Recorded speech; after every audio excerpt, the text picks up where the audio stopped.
Yeah, I'm late. Regulators mount up. And I got everything all screwed up. The camera's all wrong. I don't know where my thing is to do this thing. What's going on, everyone? How is we are doing this fine day? Because you want to why? Everything's all fucked up on my computer. Hold on, guys. Do a little aliens now. Where's the fucking Sarge, man? Sorry. Oh, Jesus. All right, come on. All right, we're gonna fix this. That's my room. Say hi, room. All right, here we go. There we go. We're getting there, guys. I'm late. I was barbecuing. I'm gonna make everyone sick. I was barbecuing. It was good too. All right, we're just gonna leave it like that because I don't care. What's happening online? I'm not late. We got the Zack Attack in the room. Say hello there. We got Salad Boy coming in saying, Jaquetas Azula, the video and the comment section below for the algorithm. You can save a fan by directing them here. Oh, thank you. Save the fans, direct them here.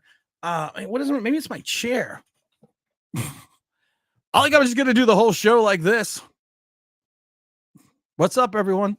How's it going? We got the Zack Attack in. Walked a total of 15 miles today in the last 3 days. Good job, Zack Attack. Mike Lee says, wonder if the ninjas got him. The ninjas did get him. The ninjas did get me. We got the ninjas. We got Tyrod Taylor. We got everything else going on. I'm excited. Preview off. Well, you know, wait a minute. Maybe I can still do this. Gimbal controls, image setting. How do you do this? All right, everyone just giving me a minute. I gotta quit this. We got Fabian in his house saying, we got Garth saying, Tim, what's up from the UK? How's everything going in the UK? It's late your time in the UK. I love how Bobby Johnson roasted the O-line. It was great. Bobby Johnson basically came out and said even his wife started yelling at him. I think I just want to do the whole show like this. I really do. It's the Midget Brigade. I'm Dom. Hello, love. I'm Dom. What we got to do now today, love? The Dahmer. Oh, I got my controllers working again. Okay. Here we go, guys. We got the controls working. I'm dreaming of a white Christmas, just like the ones I used to know. We got it all fixed. The only problem is I moved the camera up, but I'm literally sitting down. So Tyrod Taylor is going to be starting for the game. We got Mr. Roberts saying, what's up, everyone? Time to drive the tank. Tyrod, drive us to Caleb Williams.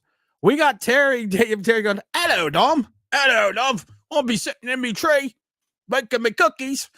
We got Graham G saying, I bet Taylor has a better game than Jones did all season, and watch the Danny Boyens fans find an excuse on why he did it. That's my biggest thing. This is what I'm thinking right now. I really got to fix this chair, guys. Everyone just hold on a minute. Hold on. I got to fix this fucking chair. We're having technical difficulties. Why are you having technical difficulties? Joyce himself. King, we almost sacked. Don't mind me. How do you fix this chair? I don't know how to fix my own damn chair. Oh, fuck. Where's the lever? Oh, there it is. Okay. All right. I actually broke my chair. No, I'm not that fat. I just broke it. Fabian says, Timmy, to be honest, does Bobby have any credentials? Well, Daboll, Shane thinks so. They brought him over from Buffalo.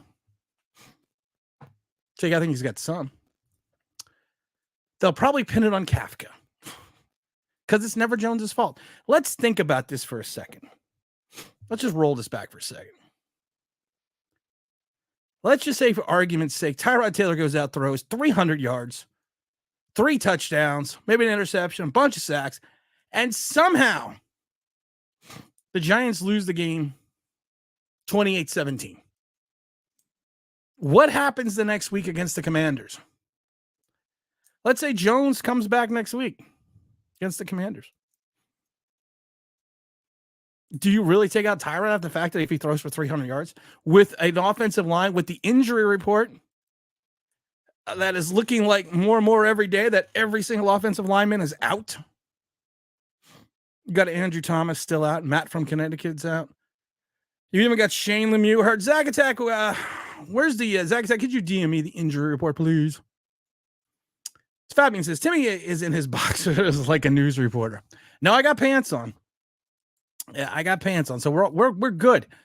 But what do you do then? What happens then? And let's say the impossible happens. Let's say Josh Allen goes out and stubs his toe.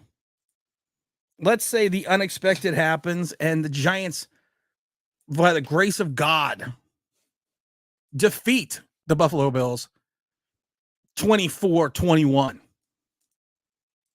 Do you go back to Daniel Jones? There is nothing good that can come out of this game. If you think about it, hey Stanley, if you think about it, there is nothing good that can come out of this game. We got a big old super sticker from the Don. Don, hope your new job is going well. I love stickers. But nothing good can come out of this game. Tyrod plays well. You have a quarterback controversy. Tyrod plays poorly and the Giants lose. You're 1-5. And you're still stuck with Daniel Jones. There's three possible outcomes for Tyrod.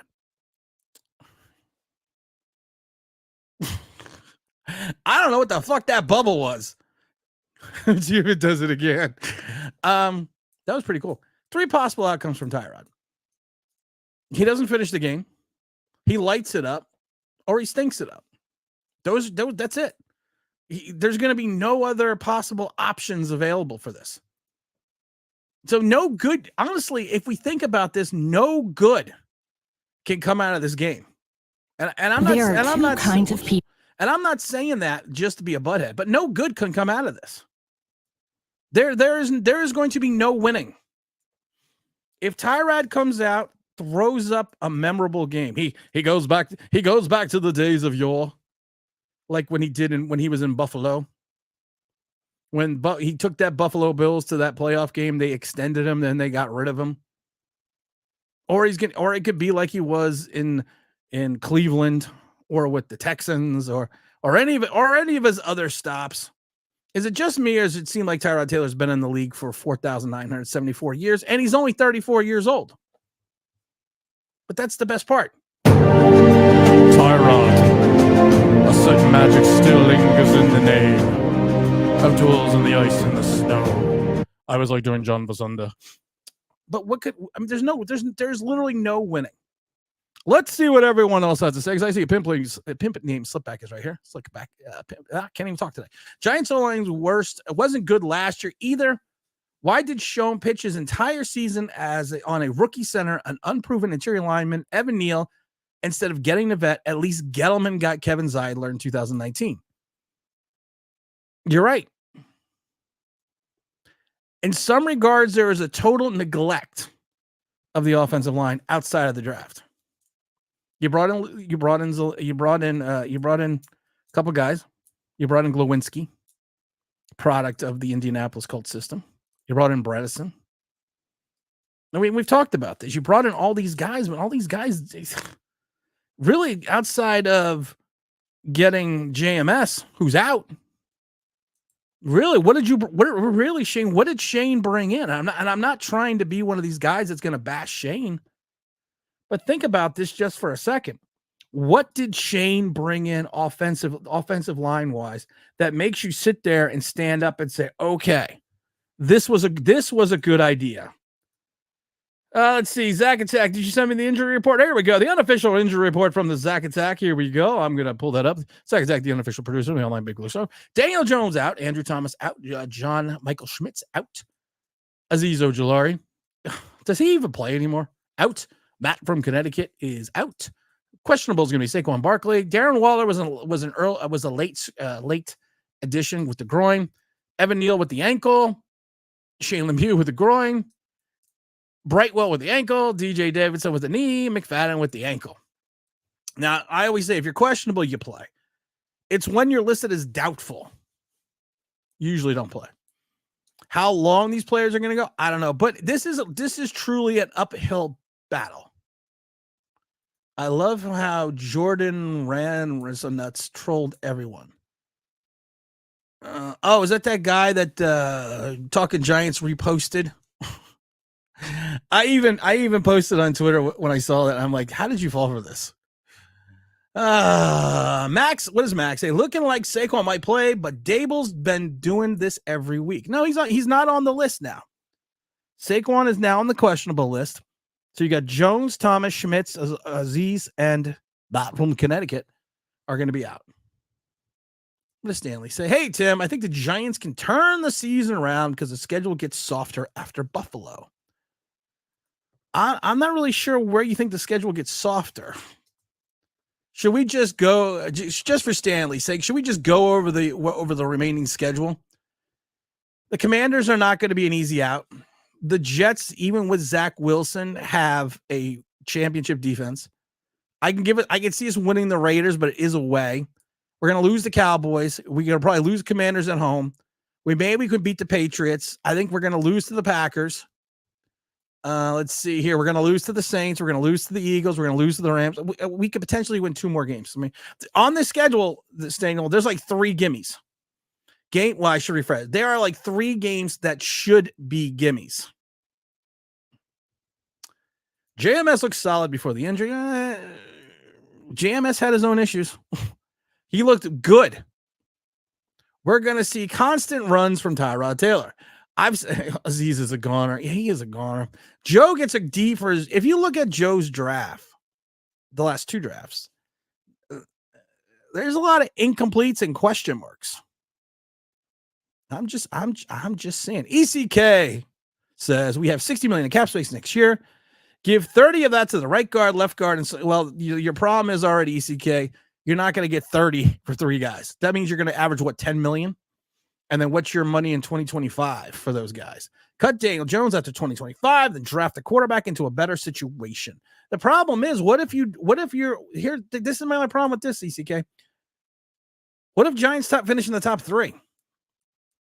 What if they get a selection of one of 4 guys that they feel can transform the franchise? You're going to wait till next year? You can't. You got to strike while the iron's hot. If there's someone there that you love, and don't forget the like button, says James Williams. If there's someone there that you love, you got to go out and get it. Fabian says, ain't no way we win unless miracles happen. Did you ever see the Olympic hockey team? Was it the 80 team? Do you believe in miracles? Yes. James Williams says, hit that like button. GeForce Music. I haven't seen GeForce Music in a little bit. Excited for Tyrod. Seems like a good guy. Tyrod seems like a good guy. I think I'm just more excited that it's something different. I was never excited with Fromm when he came in because I knew that was going to be a huge mistake. I did a video about it saying this is just going to be bad. This is just going to be horrid. But Tyrod, he's got some starting ability. I've said it before. It could be a Colt McCoy situation where maybe Kafka calls the most perfect game. And like that Seattle game, the defense steps up. Defense hasn't played poorly in spurts. It's just their tackling sucks and they can't stop the run. And they're put 2 rookie corners on an island, which is usually a recipe for disaster. Abstravel says, I'm Saquon. I'm going to be I stubbed my toe on the door on the way out the rest of the season. Max says, thanks, Tim. Didn't know. You're welcome. Well, that's good news. I didn't know that was good news. Barkley's out for another week or 2. I don't know. He's questionable right now. Big ol' salute. We got guards saying team thinks they are soft part of their teams think we are the soft part of their schedule. That's the point, though. That's the problem, though. You're right. You look at this schedule. There's only 2 games that you can really say, well, the Giants could win these. I look at a lot of these games going, we could potentially win 3 games. Eagles sucks. Eagles suck. They'll cream us twice. Zach Wilson is good. He's good at what? We were rated the toughest remaining schedule. I did not know that. I could see that when James Wayne says there's no gimmies. There's no gimmies in the NFL. There's no crying in baseball, and there's no gimmies in the NFL. I did a video today that I laid out the groundwork on how the Giants could beat the Bills. Go watch it. I'll wait.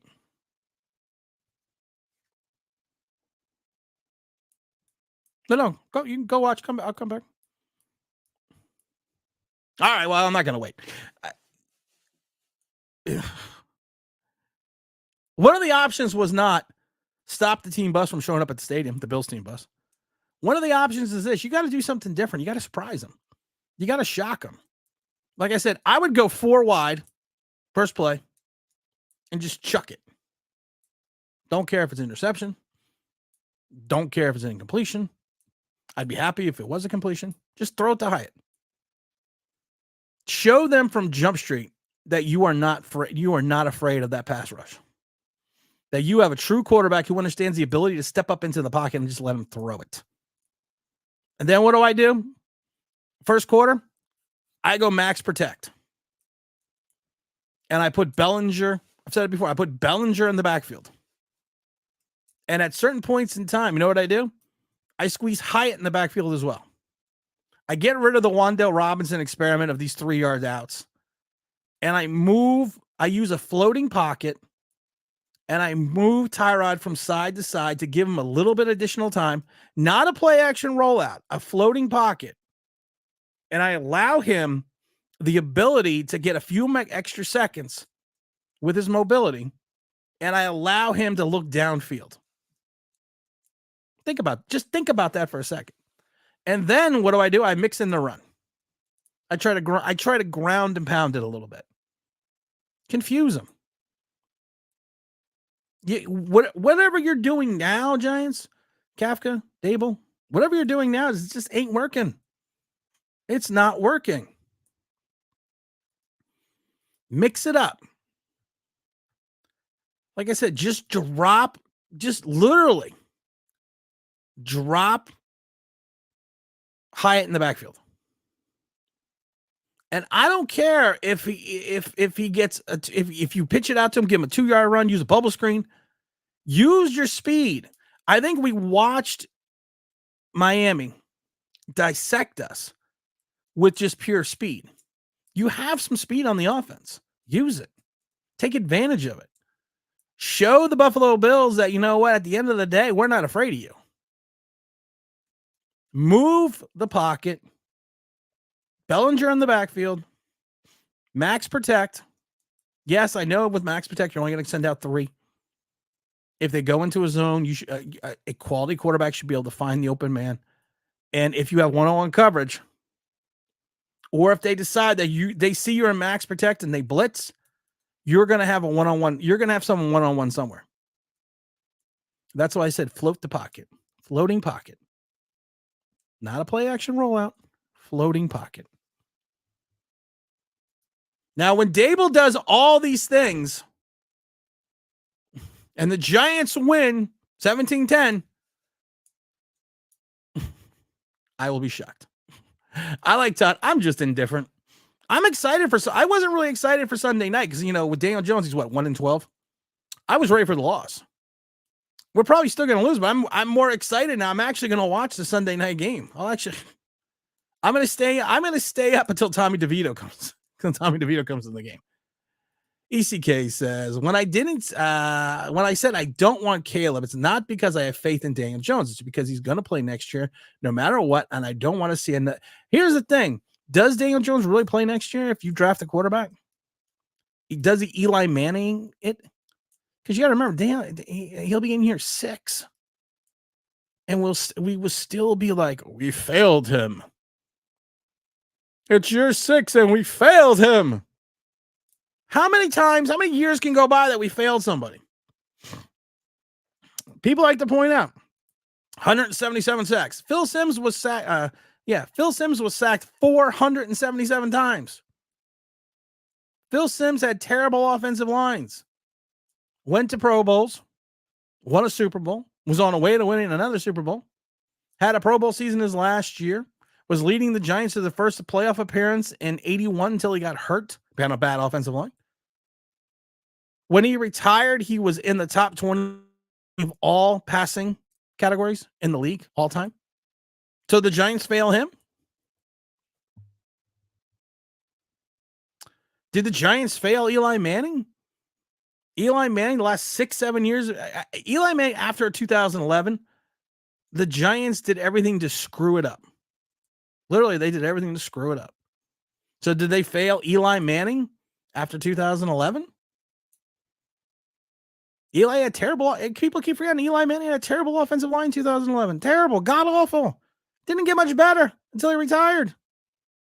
So we failed him, right? Those 6 years or 8 years, I should rephrase that. 8 years we failed him. No, we don't talk about that because he brought home 2 championships. All Daniel Jones brought home was a cold, and he infected the entire team with it. What's up, Montana? GeForce Music are the same. Oh, I didn't know that. Oh, that's right. Oh, thank you, Montana. You had me confused. Zach Attack says, if Jones' neck injury is severe enough, will the Giants make him retire? And would that cap?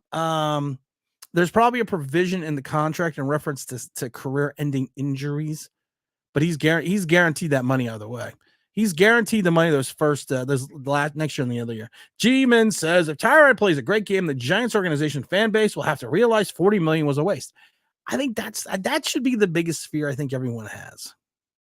Well, biggest fear as a Giant fan, not in life because there's a lot bigger fears. But that should be the biggest fear everyone has. That let's say Tyrod Taylor goes out and bees the professional. He's the OG QB. Talking about my pimp juice. He's the OG QB. He's going to come out. Does he set the world on fire? I don't know. But if he does, that should be a warning to all Giant fans that we really screwed up on that contract. And I think that should be a huge fear for a lot of Giant fans that we really effed up. Because then you're stuck with this guy no matter what. And like I said, he's going to eat your cap unless you can find somebody dumb enough to take that contract. Well, you know, the funniest thing is the Dan Jones and his entourage found someone dumb enough to give him that contract. So we have to find someone dumb enough to take the contract. That's what we need to think about. Pop the Bills Dyer, so they're late. You know, it's funny. The Seattle game, I'm driving to MetLife. And I'm about, I'd say about 7 miles from the stadium. And you see all these police cars. And I laugh because they're blocking the shoulder and they're blocking the entranceways of the highway. And then I see these buses. Now I've driven this to many games, so I know what these buses are. These are the visitor buses going to the stadium. So these are Seattle. Seattle is going to the stadium. There's 3 buses, and Seattle is going to the stadium. And I have to admit, I just got off the phone with Irish Rover, and I wasn't really thinking clearly. And I had to admit, I was thinking to myself, if I crash into one of these buses, the Giants might have a shot. So I am going to say this. Technically, I think that the Giants not winning was my fault against Seattle because I didn't take one for the team and crash my Jeep into the bus. And I apologize. Nothing to lose, stretch the field. Why not? Just run. Run down, street ball it. Daboll and Kafka got to figure something out. I mean, they seriously have to figure something out because what they're doing is just not working. It's not. Now we can truly see and get an idea. Is it not working because of the quarterback or just because of the offensive scheme? Now we can literally see this. I mean, is the boy wonder not really a boy wonder? Kafka, that is. I got a DM that someone's like, I loved your thumbnail. If those that didn't see the thumbnail, that's the thumbnail from today. Today's video. So let's see. Gotta have the Batman music. Only old people understand the Batman. That's part of the Batman song. But what are you gonna? Why not? Like Tom says, they're allergic to Hyatt. They got Hyatt fever. Let's see here. Zag said would hand the ball off to Wandell and Hyatt. I'm not handing the ball off to Wandell. I like Wandell, but Wandell and Zach Attack, you know this because you've seen him play, has a propensity of getting pulled down from behind because he just doesn't have Hyatt's speed. What does Stanley have to say? Stanley says, hey, Tim, ever since Tom Coughlin, this is why every coach from Ben McAdoo to Shermer, the Judge, and now Daboll end up having a good first year and then flame out in the second. You're not wrong. Dennis says, worst thing that could happen is Tyrod having it. That's literally, I mean, that should be every Daniel Jones panty boy fan's worst freaking nightmare. that Tyrod comes in and did do what he did in preseason and dropped a 50-yard bomb to Hyatt for a touchdown. That should be every Panty Boy fan. That should be their worst nightmare. That the OG QB turns back the clock about 5 years. Let's admit it. Tyrod's probably going to get killed. I'm going to do a eulogy for Tyrod on Sunday. Unless you figure out a way to get, like I said, you go max protect, floating pocket. Maybe. I could see 3-14. I could see it. Max says it's, I don't know. It's not the same as Phil, but Eli had a bad line from 2000. Oh, Phil Sims had a terrible offensive line. When Gordon King is one of your best offensive linemen, and most Giant fans are like, who the hell is Gordon King? Exactly. If they draft, Anthony says, if they draft a quarterback, I doubt he starts. You never know. Never know. Trophy yelling, smiling. Thank you for saying that. What did I say?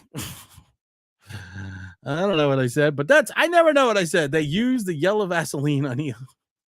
Oh my God. They used the Vaseline on Eli. That's what she said. They absolutely failed Eli, man. They did. They really did. DJ is Blake. Oh, Tony. DJ is Blake Bortles. But the problem is Blake Bortles threw for over 4,000 yards and like 35 touchdowns and took his team deep into the playoffs, and they should have beat the Patriots in that championship game.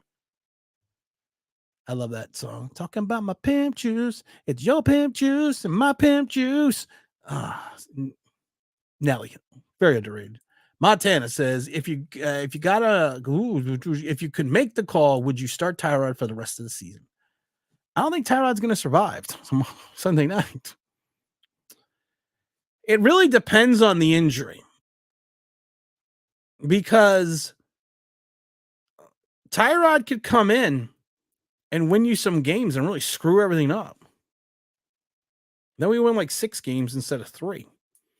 Then we drop from 3rd to like 15th or 12th. Like, I really fuck things up. Max, what the fuck? Max, what the fuck? We thinking the same? We got to be thinking max protect. This is not that difficult. I love this one. Bills 87-3. At least we got 3 points.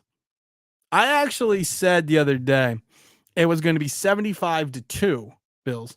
And the 2 points we got is because Josh Allen felt bad for Brian Daboll and ran out of the back of the end zone. Oh my God. Likely says, how many receivers will be surprised they're being targeted? You know, it's funny. Waller looked like he was shocked when Tyrod threw him the ball. The hell was that? Who's he throwing that? Oh, me? Oh, okay. Sorry. Yeah, I caught it, but I wasn't sure. Who is slow, Robinson or Gallman? Ooh, Wayne Gallman. That's a good question. That's kind of an obscure question. Wayne Gallman's biggest issue was the fact that he had no speed.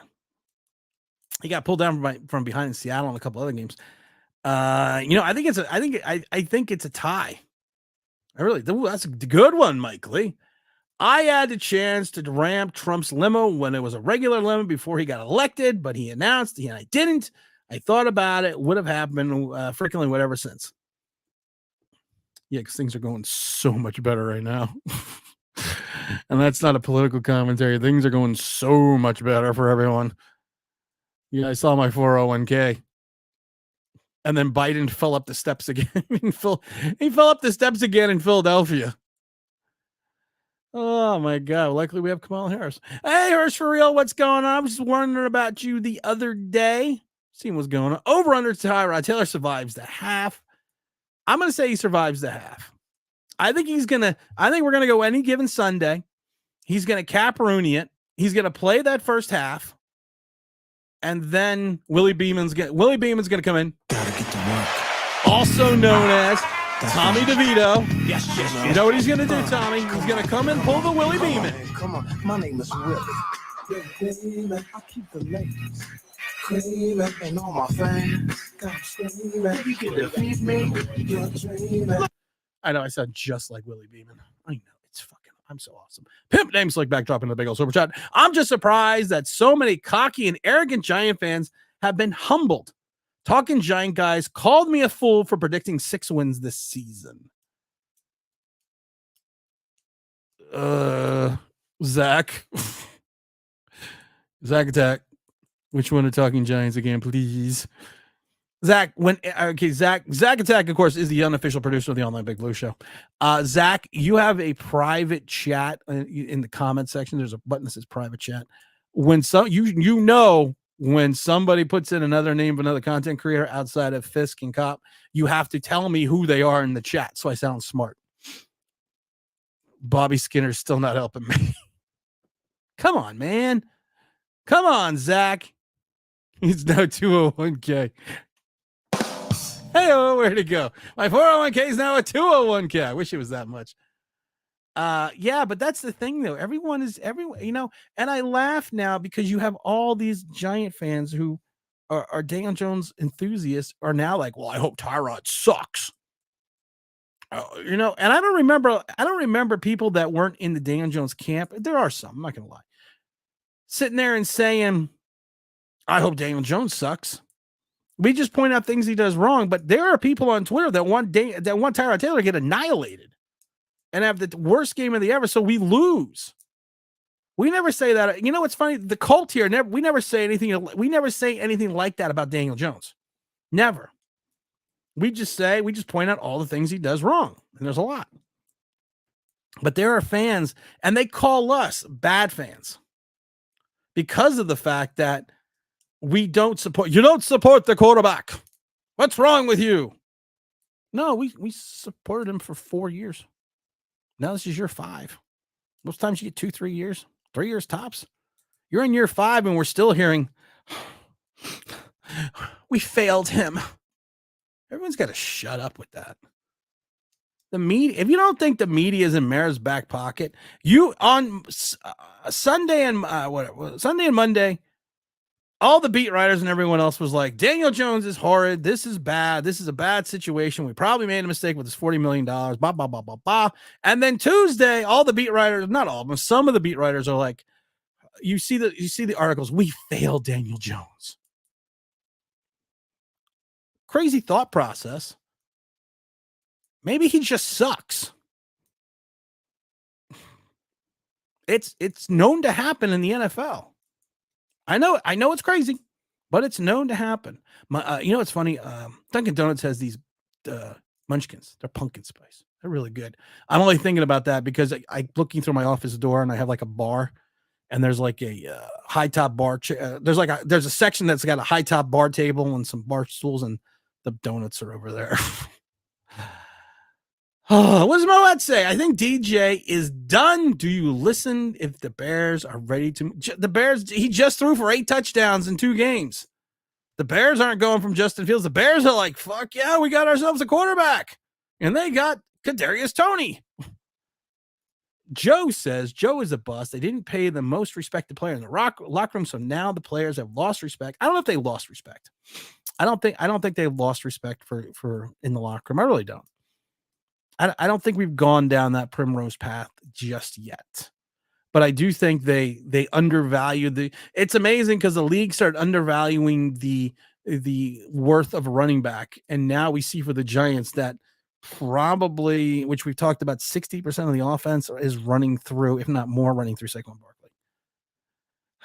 If Tommy DeVito has 120 yards passing for the entire game, you got to get rid of Daniel Jones. What's up, Frank? My brother. Good evening, my brother. What's going on? The Bears will compete. No, I think Justin Fields is a winner. I think he's a guy. Hung David and Jay. Why? Whatever. If there's an update on Aaron Robinson, haven't heard anything from him in a while. Does it really matter? Everyone knows the people in the building. Doesn't just. I agree. I think, but I like Bobby Skinner, but his chubby friend. I just realized. I realized you really like Any Given Sunday. I love Any Given Sunday. That's a great movie. Any Given Sunday is an awesome movie. All right, here we go for the pimp name. Slickback says the newest argument from the Jones cult is we can't draft a quarterback until we fix the entire offensive line. Didn't Zach just say that? The Giants have drafted the most offensive linemen in the last 3 years, folks. That really sums it up. We've been drafting O-linemen since Shermer. And last time I checked, Bobby Johnson's only been here for 2 years. And I'm not talking about the former wide receiver. Is the chat. R0B is the chat. I got to see what that means. We just, and like I said, you can keep blaming Zach. Where's the hold on? Did you send it to me, Zach? Hold on. I got to read the tweet from thank you, Bobby Johnson, Bobby Skinner talking Giants, the guy. Okay, thank you. Thank you. The failed Division 4 offensive lineman. All right, got it. Now I know what you're talking about. Zach, did you send me the quote from Bobby Johnson on feeling the pressure? He says, has anyone said anything to me directly? My job is to get the guys to play the certain level. They have not played at that level, and thus I feel the pressure. Not by any outside measures. I went home the other day and my wife booed me. That's enough pressure. R0B. Are you at work, R0B? Rob, are you at work? What are you doing, Rob? You working? Or are you hardly working? Oh my God. Todd Taylor says they want Tyrod to play badly because they don't believe in Jones.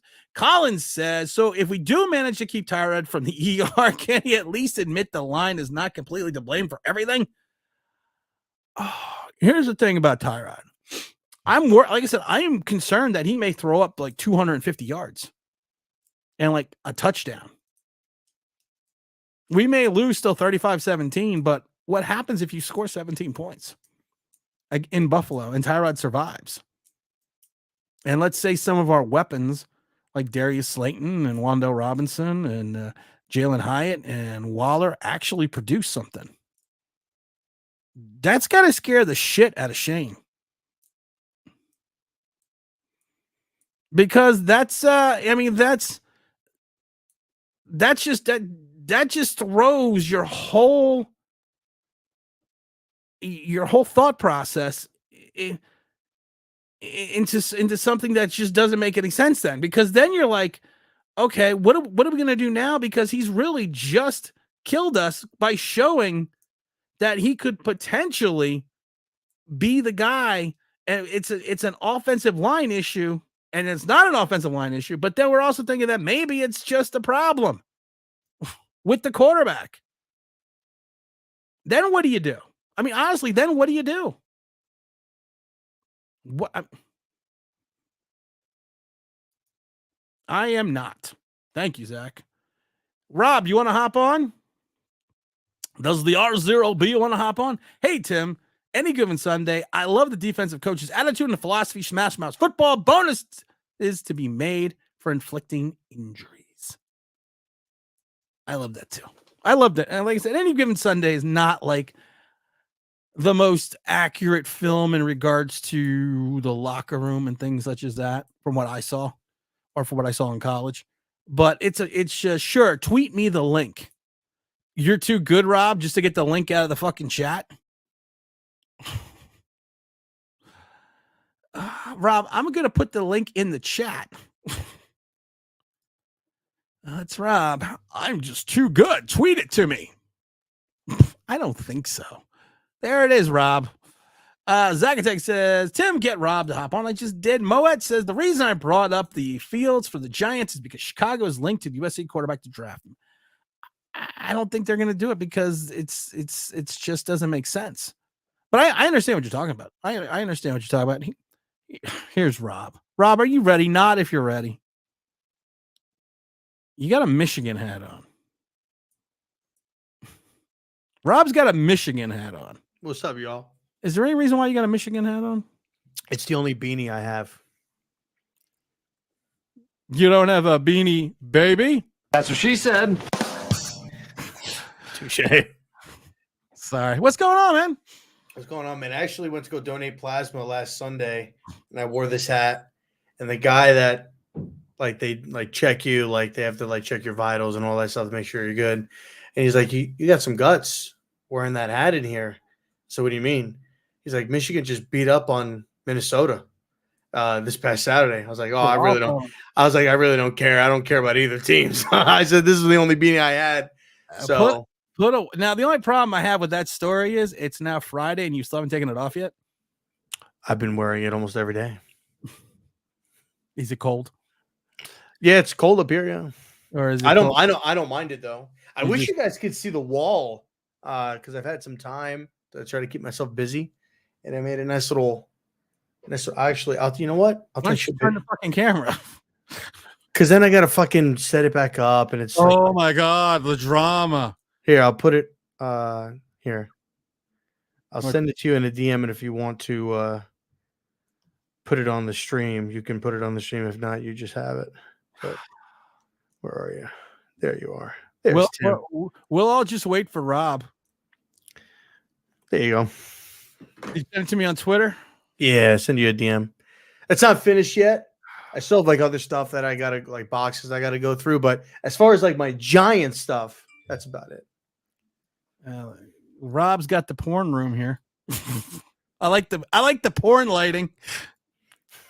I like that. We were singing Pimp Juice earlier, so I mean that's what Rob's going on right now. He's got the Pimp Juice. Let's put this up so everyone can see this because we missed Rob.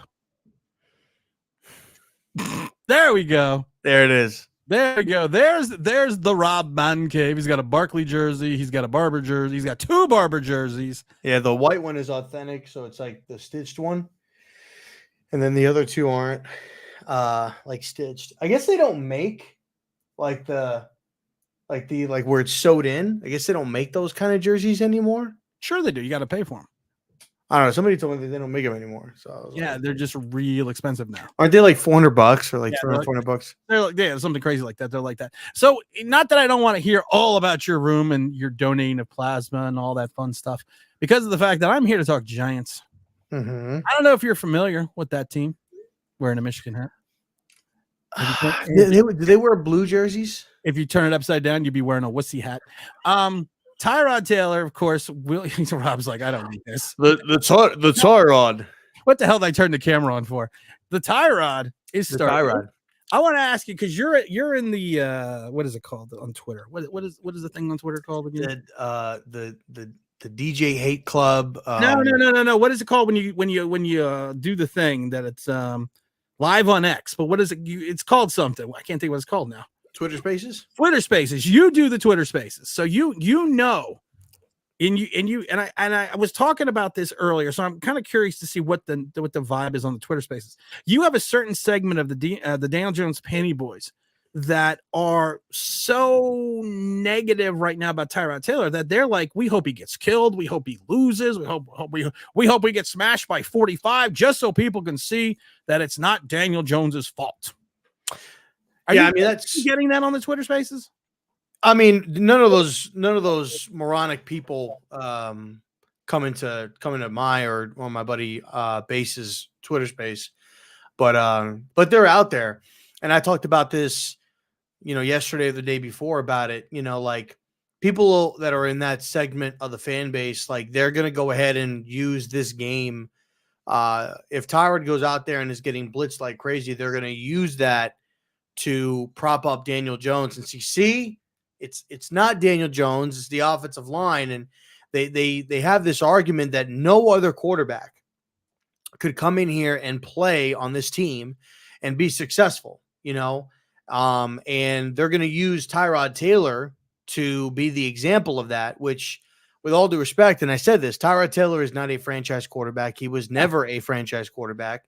He is a 35-year-old, veteran, good, solid veteran, been in the league for 13 years, been on multiple teams, been in different situations. That's what he is, right? You're not putting a franchise caliber type of quarterback on this team. You're not putting Justin Herbert or Joe Burrow or Mahomes or Aaron Rodgers or or any of these guys, you're not putting them on this team, and I'll even go younger for you. CJ Stroud, none of these guys. You're not putting franchise level caliber quarterbacks on this team and running it. So if people are going to use Tyrod, and if Tyrod fails, see, it's not Daniel, it's the team, it's the Giants failed Daniel, then the memes that were going around about the Giants being the dumbest fan base are 100% true. We would be the dumbest fan base in the National Football League. So I'm certainly not. What I'm looking at this game is, I think Tyrod is going to get blitzed. Obviously, I think the Bills are leading the NFL in pressure percentage. I think, and so I'm anticipating them getting pressure. We have 20 million people on the injury report, more than half the team, I think. So, but the thing that Tyrod does better is he reads the field quicker. I think he will take some hole shots. He knows how to identify the blitz. I think he was pressured on 10 of his 16 dropbacks against Miami and was only sacked once. So he does know how to maneuver in the pocket and buy some time and stuff like that. So that's what I'm anticipating. I love the Carl Banks comment. I don't know if you saw it, where Carl Banks says, was talking about Tyrod Taylor, how he only was sacked once, and Carl Banks' response was, well, Tyrod is better at running for his life. And I thought to myself, and whatever the fuck that means. Carl's the ultimate homer, and we know that because he works for the Giants, so I'm fine with that. But it just kind of just seemed to me like he was disparaging, the O-line a little bit by just saying, well, Tyrod's just better because he can avoid the rush better. But then I think to myself, he kind of just proved his own point. Yeah, that you got a 34-year-old quarterback coming in, and Miami still had their starters in and still brought in their big guns when it was a passing down, because the game was still a two-score game. It was when Tyrod came in the fourth quarter. Like one, I don't know if you saw this, but I saw like a little bit of a renewed vigor on the sidelines. I saw it on the field. Like the team seemed to get a little bit more energy, a little bit more energized, right? And that's what I'm thinking. I'm looking to see if that happens again on Sunday. I think this is, a couple of my friends pointed out, this is the first time that the New York Giants will be starting a black quarterback on a nationally televised game, that's awesome, right? So I'm excited about that. Was it Josh Johnson that started years ago for the Giants? I thought that was a Monday night game. No. I remember it being on. I think it was Sunday. I think it was a regular game. Was it a regular game? I don't. I think it was like a regular. I think it was like a 1 or 4 o'clock game. It wasn't a nationally televised game. I think it's funny though. You think you have friends? Just throwing it out there. Yeah, I know. Who do I? Right. Me, you have friends, right? If I can walk into that one, I got to do the two-toe super chat though. Massive salute to them. Respect to the two big bosses, Tim and Rob. To all the Giant diehard fans in America. Greetings from Italy. It's 1:28 a.m. here. Wow. 7:34 here. Oh wow. But I'm gonna look for see that. And Tyrod took some shots like over the middle. Like I think he missed Waller, but it was like a shot like right over the middle that he was like an anticipation thrown where Waller was going to be at. I think he just like kind of slightly overthrew him a little bit, or like hit Waller's fingertips. Like the one play he overthrew him a little bit. The other play it was like right over the middle of the field. Waller came back and actually made a really nice catch. Yeah, on that one, like that 15-yarder. Yeah. One thing I didn't understand. I don't want to really get into that game too much but you and I didn't get a chance to talk about it. Were you a little perplexed with the fact that the Giants had like 5 minutes left and they ran the draw twice on 2 consecutive third down plays and put him in fourth and long? In the second, they converted this first fourth down on the penalty, and they were like 3rd and 7. They ran the draw and they were like 4th and 4, and then Tyrod missed it by literally an eyelash. Yeah, I think you were down 2 scores. I mean, the game wasn't over yet. You still had 2 timeouts too. Yeah, true. I think like when you have like 4 or 5 minutes, I think there was like just a little bit over 5 minutes left in the game when that happened. I think honestly, and I said it real time, I think they just conceded, in the game, and they wanted to kind of get out of the game with mind. Like you had already lost Jones. You didn't know what his situation was going to be. Tyrod had gotten hurt, even though he just got the wind knocked out of him. He landed on the ball. Yeah, he landed on the ball. Anyone that's but played the game and it landed on happens. the ball, well, that It fucking happens. and Oh, dude. Yeah. Because I think it went into his gut. you I put think it into your right gut, here in his or your rib diaphragm. cage, Yeah. or your sternum. That's actually your sternum. But if you Or put it in whatever. your sternum, Whatever. that's why Rob. That's why we have Rob on. It What else, knocks, Micah? it knocks the wind out of you for a couple plays. I'm not gonna lie. This looks like it's like a thing on my door. That's pretty Oh, cool. it's stenciled in, man. It actually almost like kind of fits perfectly. It's like you did it on purpose to be part of it. It's like I knew I was gonna have it there. I want to get to the Zack Attack super chat because I again, like, I haven't had a chance to talk to you. Daboll seems to dislike DJ, and it shows. Daboll came out during his press conference the other day, and someone asked him about Josh Allen, and he went on this beautiful soliloquy about Josh Allen and how he, and some people think he kind of took a shot at Daniel Jones, and he 100% did. And I kind of agree when he was talking about the fact that he made him better. You know, you could put him in any offense. I think it was the question that was asked him, because it wasn't asked like, hey, you know what makes Josh Allen so good?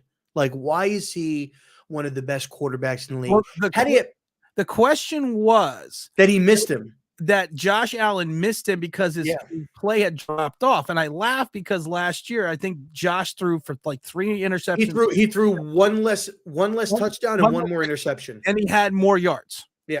And so it's the same statistics. Yeah. Like, no, that's what it was like. And I even said in the video, but it was just weird that he went on this, and I've talked about it before. He went on this 4-minute diatribe. Yeah. And then you ask him about Daniel Jones, and he's like, Daniel Jones is our quarterback. Didn't it remind you a little bit of Joe Judge after the Washington game, kind of going off with the golf clubs and that's kind of like what it reminded me of. I think, like, look, it was certain things. Again, he wasn't asked like, hey, what makes Josh Allen great? There were these reports that Josh missed him and stuff like that, and he just went into detail about Josh and the thing that I think that put the nail in the coffin was the reporter. Another reporter was asking him a question, and he stopped and he said, he makes you a better play caller too. Yep. And after I heard that, I was like, shots are fired. And to me, I think he was sending a message to the guys upstairs, and I don't mean Joe Shane, that John Mara and his little panty boys, this is who you like. I don't want this guy anymore. Like, get me a real guy. I laughed because I thought the message was to Buffalo saying, listen, if you guys implode this year, could you hire me as the head coach, please?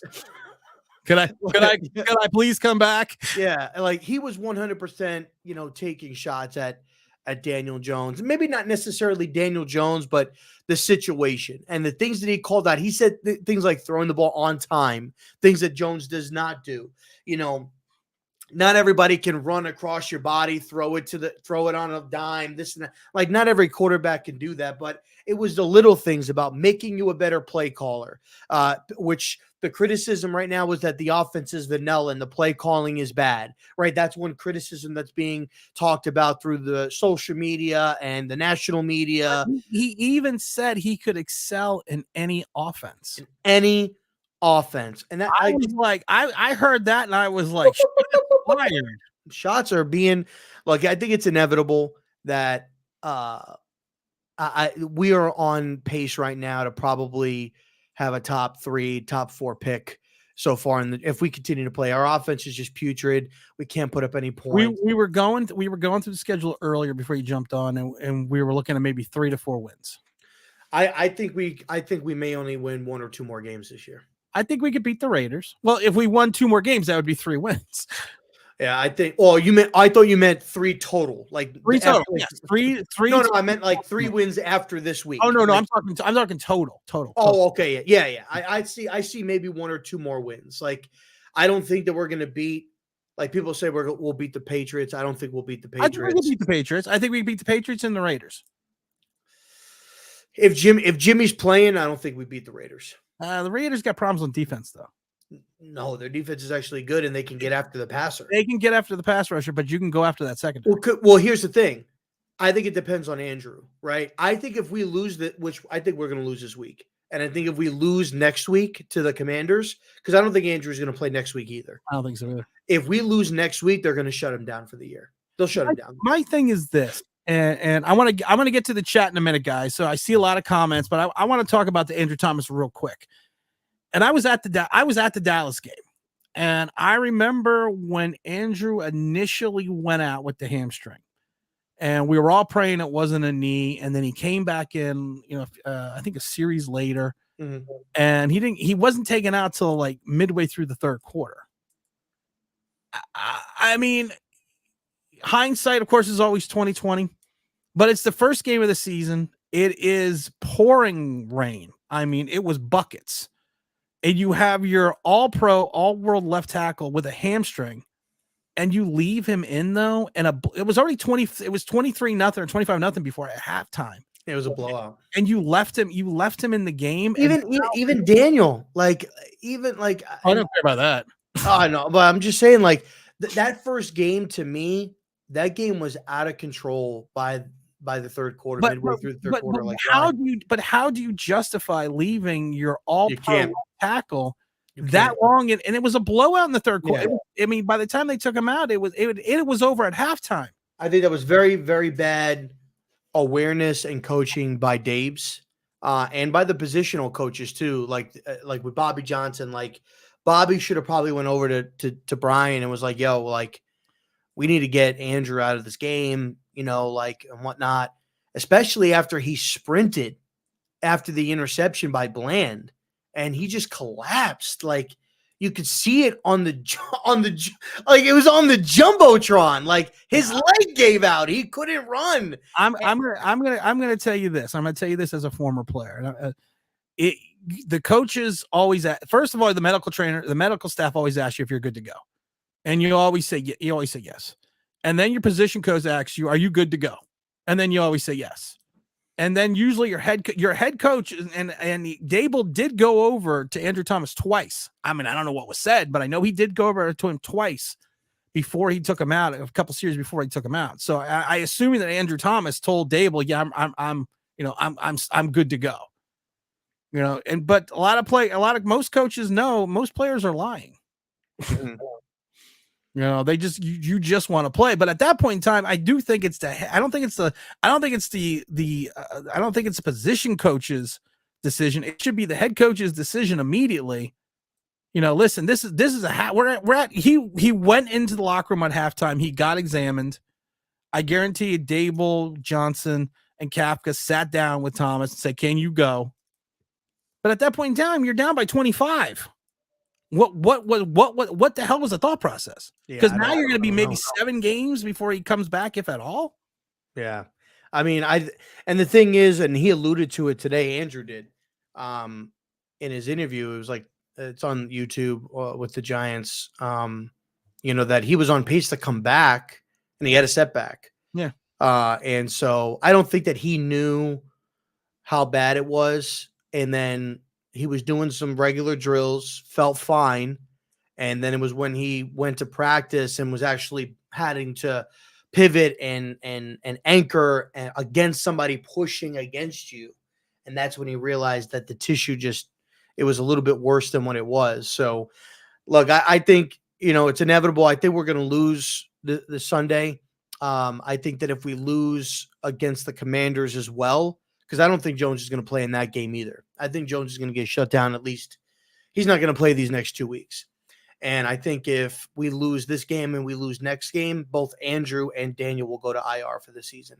Do you remember when no one wanted to sign Saquon Barkley because he was so injury prone? And he only had one season where he didn't have an injury, which was last year. Doesn't that sound like some guy we gave $40 million to? It sounds like somebody we gave $40 million to. And believe it or not, we had a really, really good conversation today about Saquon Barkley. I was listening in on it, and there was a lot of talks. And obviously people feel, that they wanted to blow the whole thing up, like tying Daniel Jones to Saquon Barkley and bringing both of those guys back. People understood it. But tying tying Jones to Barkley, meaning if you were going to bring back Barkley, you bring them both back together, which is what beat reporters were saying. Like, if you're going to bring one back, you better bring back both. To me, I think at this present moment is looking not so good. And right now, I think leading up to the trade deadline, and I'm a big Barkley fan. I love Barkley. I don't want him to go anywhere, but I think that there's a strong possibility that he's a big trade candidate, coming up to the deadline. Now, if he doesn't get traded, I actually think he comes back. And I think that the reason why I think they're going to bring him back is because I think they are going to go after rookie quarterback. And you're going to want a guy. Now, people always say like, oh, it's not about the running back, it's about the running game. Well, our running game sucks. Now that Barkley, we have Eric Gray. Yeah, I know. Gray quads. And our running game is terrible. Now, Matt Breida's had some nice runs, but he's not Barkley. He's serviceable. He's serviceable.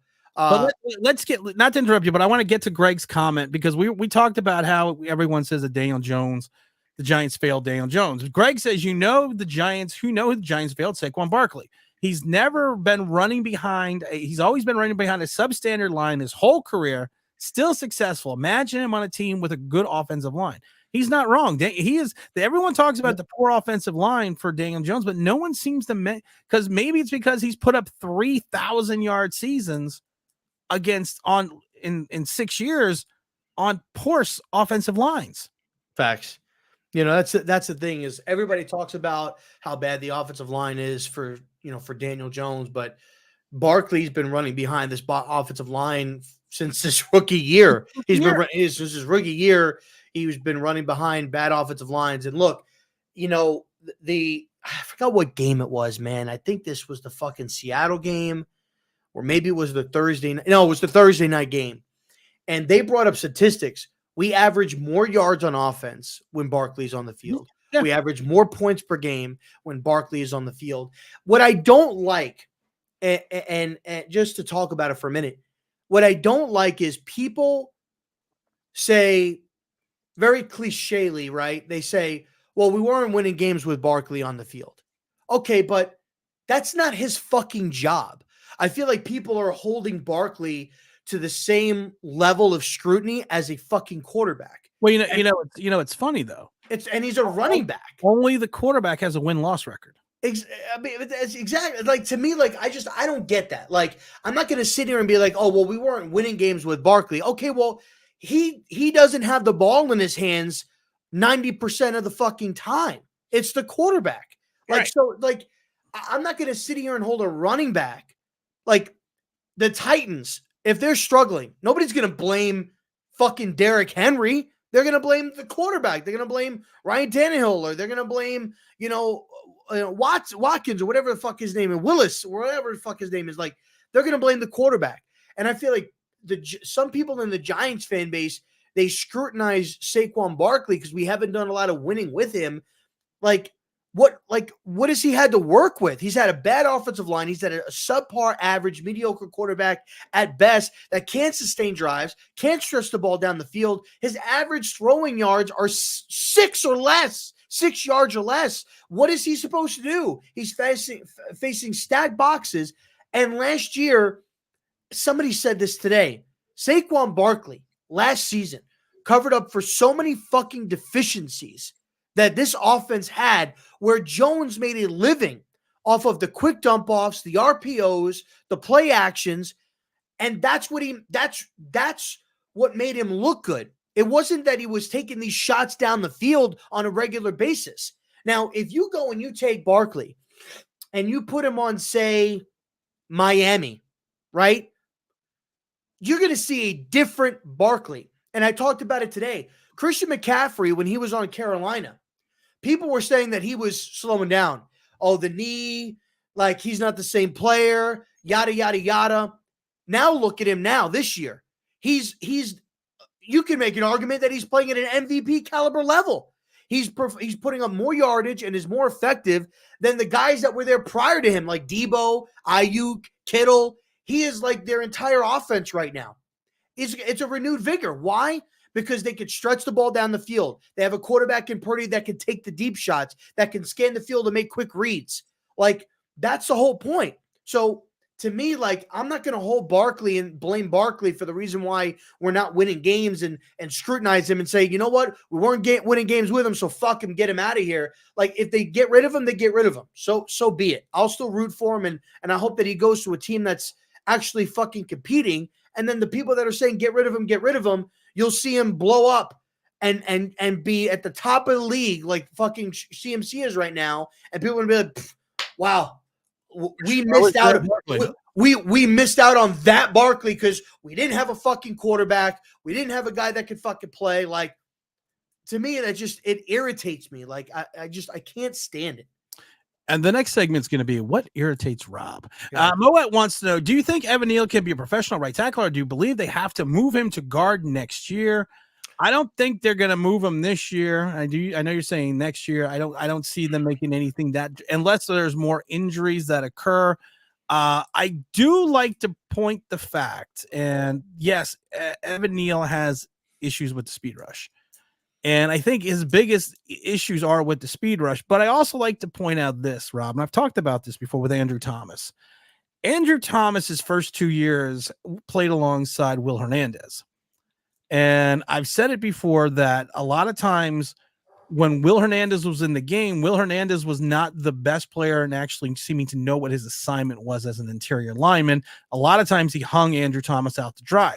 When Will Hernandez went down with injury and Shane Lemieux came in, that was actually the first game. He went down with COVID, wasn't an injury. That was literally the first game that Andrew Thomas really, and people pointed it out, this is Shane Lemieux, played well. And played really well when he was playing alongside Shane Lemieux. And then he also had the audacity of having to certain times even play with Nate Solder and other people. And I always get this feeling with Evan Neal, the outside rush is a problem. And I think more of it has to do with the fact that he doesn't get out of stance quick enough. He comes out too high and he leans too much.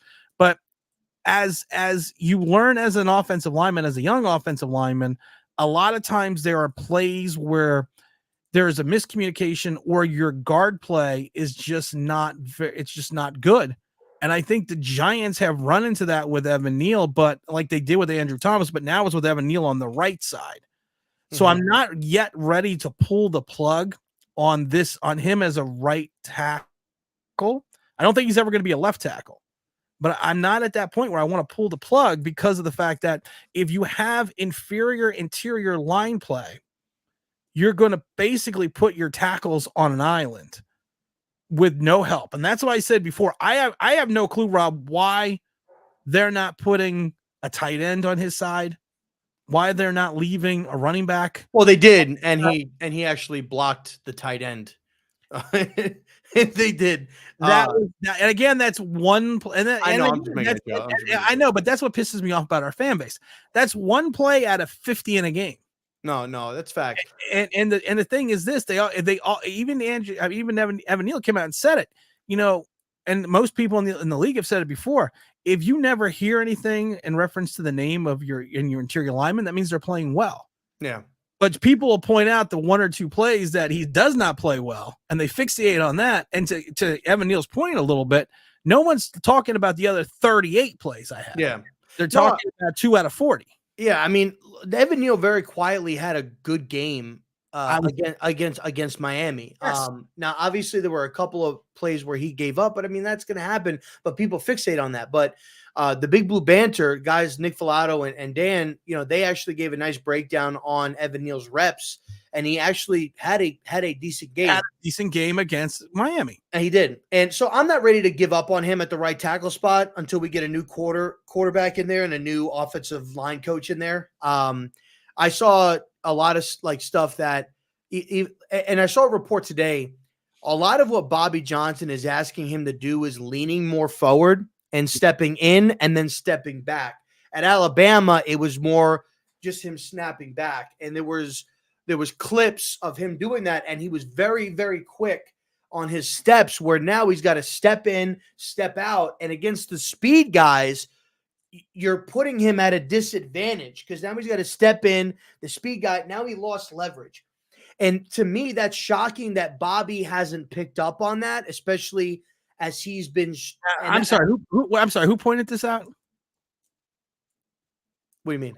Well, who pointed this out? That's what's happening.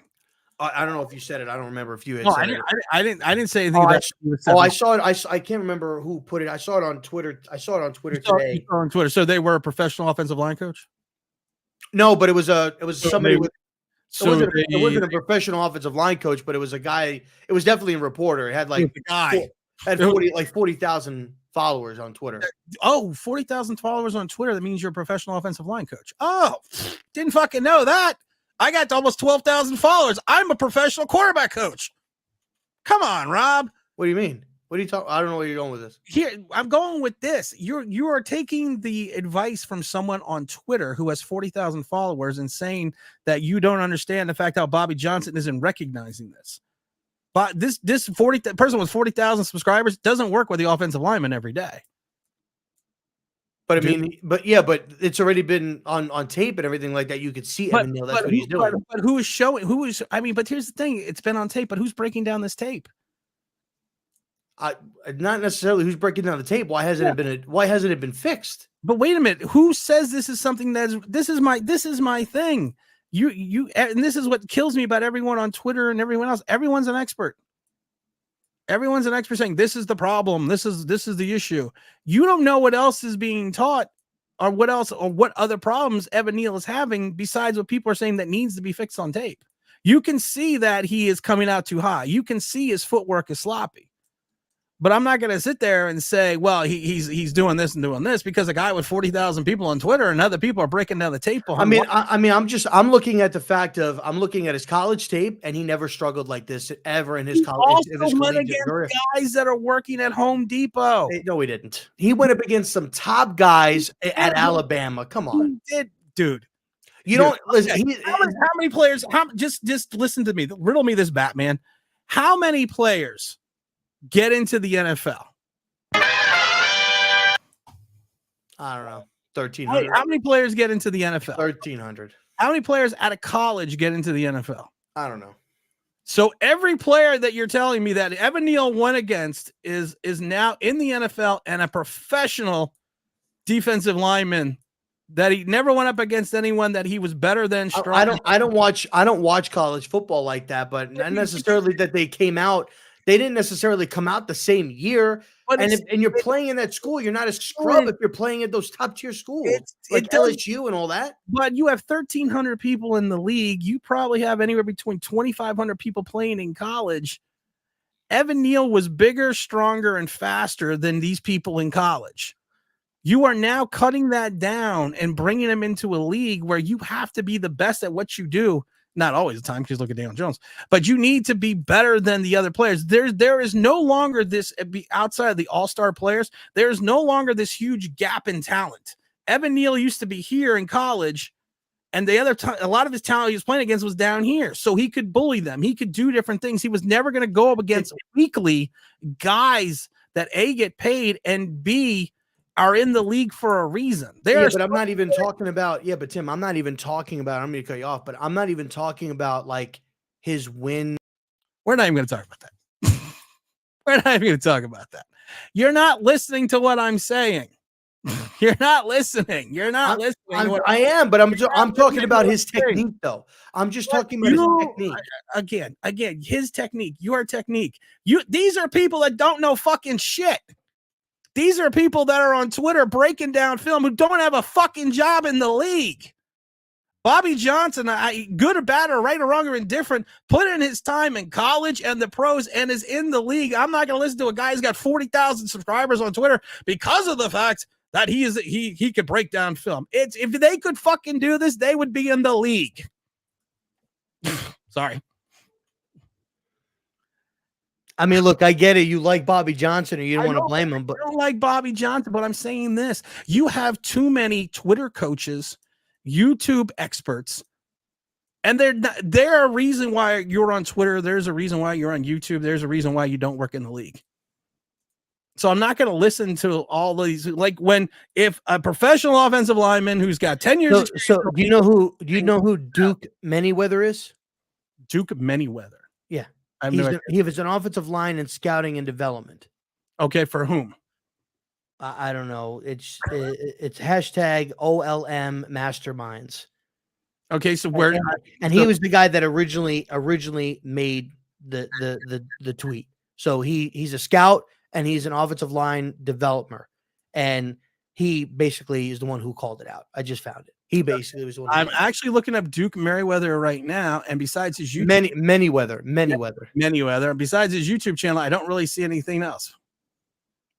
He's got 52,000 followers on Twitter, and he's a scout and a developer or development for offensive line. And I'm just letting you know right now that he was the one who called out that he's leaning and he has to step in.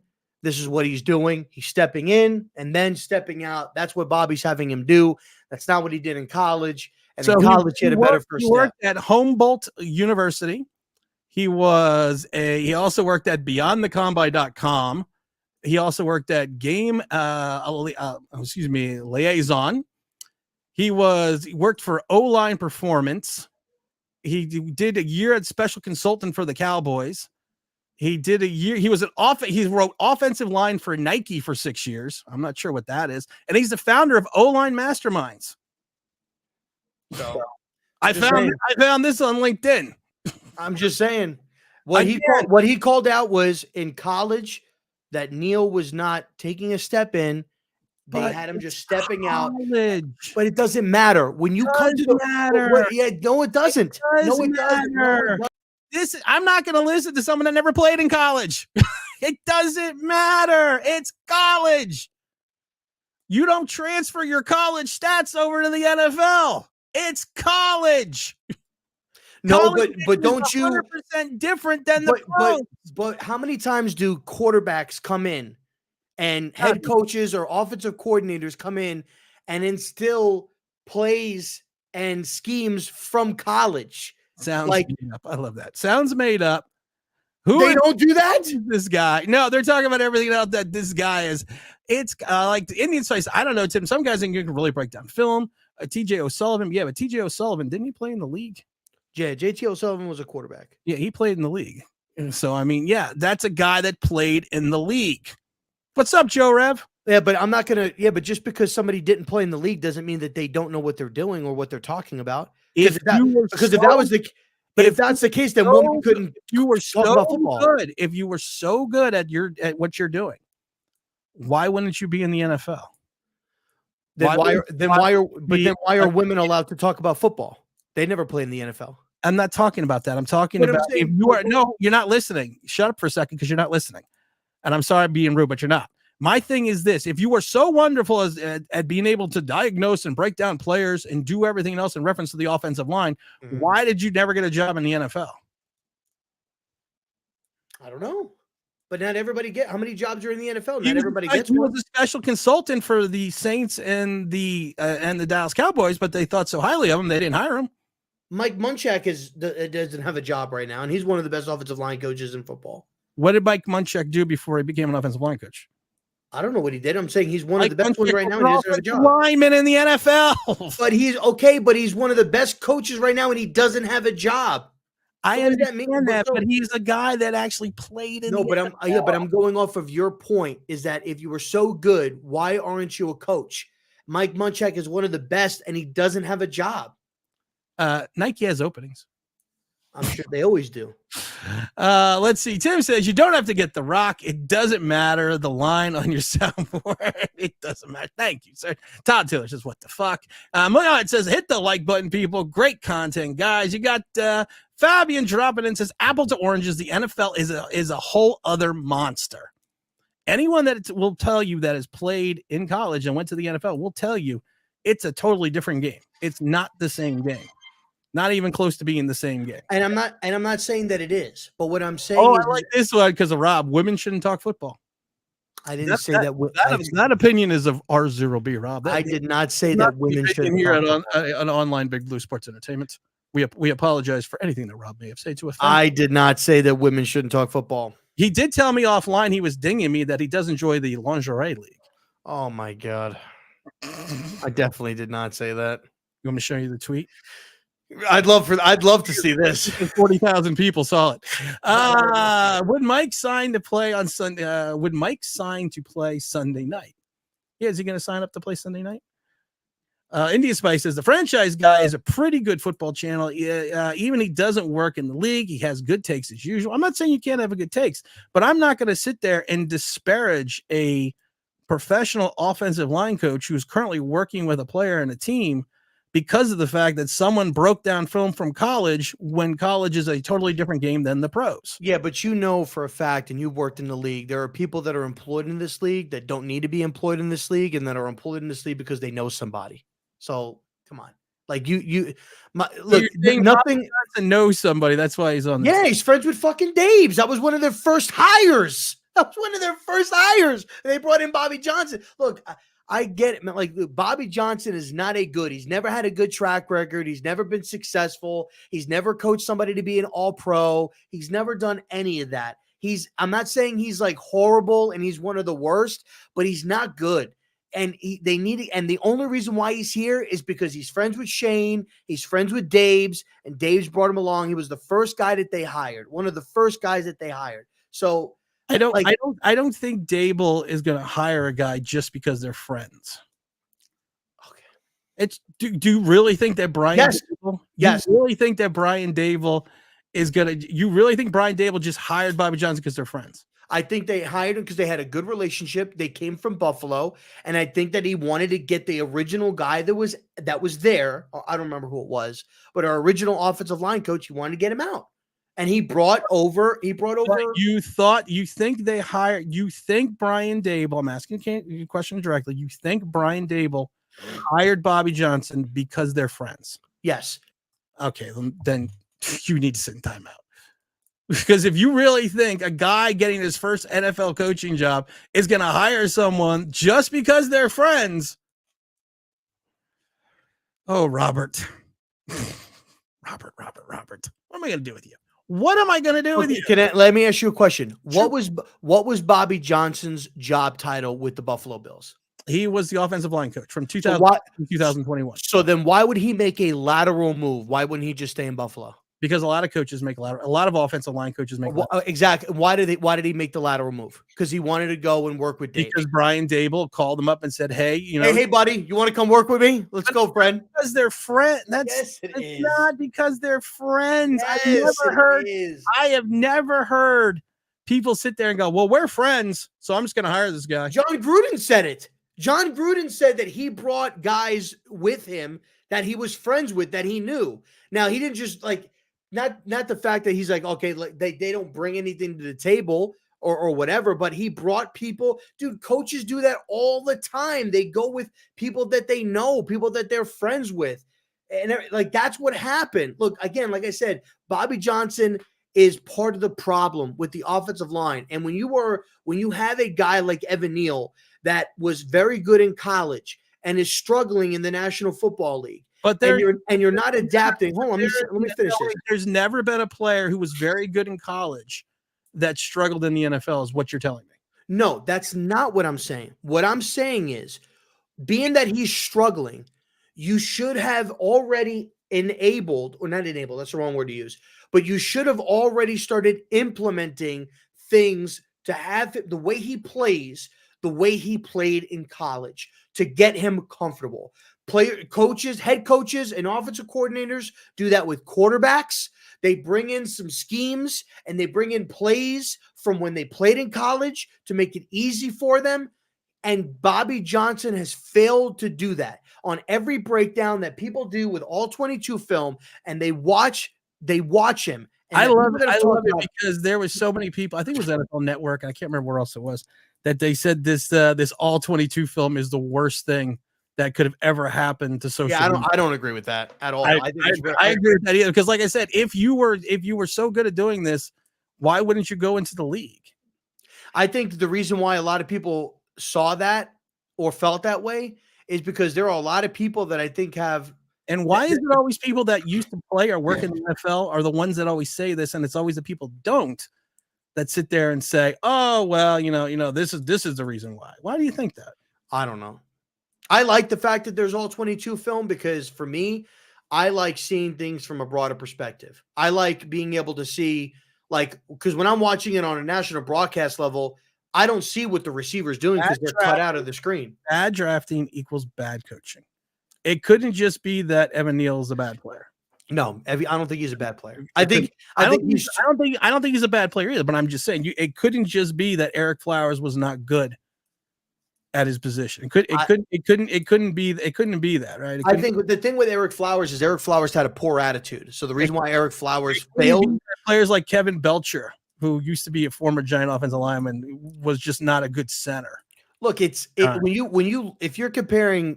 you're talking about Eric Flowers had a poor attitude and didn't really give a shit about what anybody had to say, and that's why he failed with the Giants. And ultimately, he had a reality check and changed it. Evan Neal is not failing due to the lack of effort or time spent or critique that he doesn't take.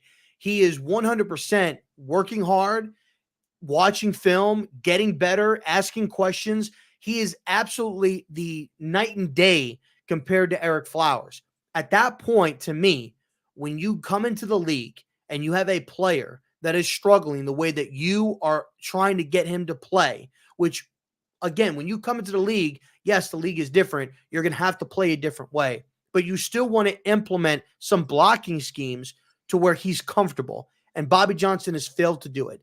And Bobby Johnson, and not just with Neal, but you have another guy in Josh Azudu that has not progressed as a guard, almost looks better as a tackle than he does a guard, and you're not developing him either. Bobby Johnson needs to be fired, period. Like, he needs to go. I've said this before. This is the Giant. This is why we are voted the dumbest fans. First, we fire the position coach. Then we fire the coordinators. Then we fire the head coach. Then we fire the general manager. It's always someone else's fault. It's never the fact that maybe the talent we drafted is just not good. Matt from Connecticut has gone through how many offensive line coaches? He's still just not that good. But that's different. No, it's not different. Shane Lemieux has gone through all these different offensive line coaches. He's just not that good. But you're comparing two guys. I know. Josh Azudu and I agree with you with Matt. But I'm not going to put Azudu and I'm not going to put Neal in that category because this is their second year and they've been with this coaching staff. But what I'm saying is the other players that I mentioned have gone through multiple coaching staffs. And yes, I agree with you that they're bad, but I'm not going to put Neal and Azudu in that category. Putting out the point is the fact that if everyone is failing because of one guy, how can you then dismiss the fact that you've had other guys that have been on three different staffs that still continuously fail? It's because of the fact they're just not talented. I'm not ready to say that Josh is. I'm not ready to give up on Evan Neal. I'm not ready to give up on Zoot. I'm not ready to give up on anyone. I know, but I get that.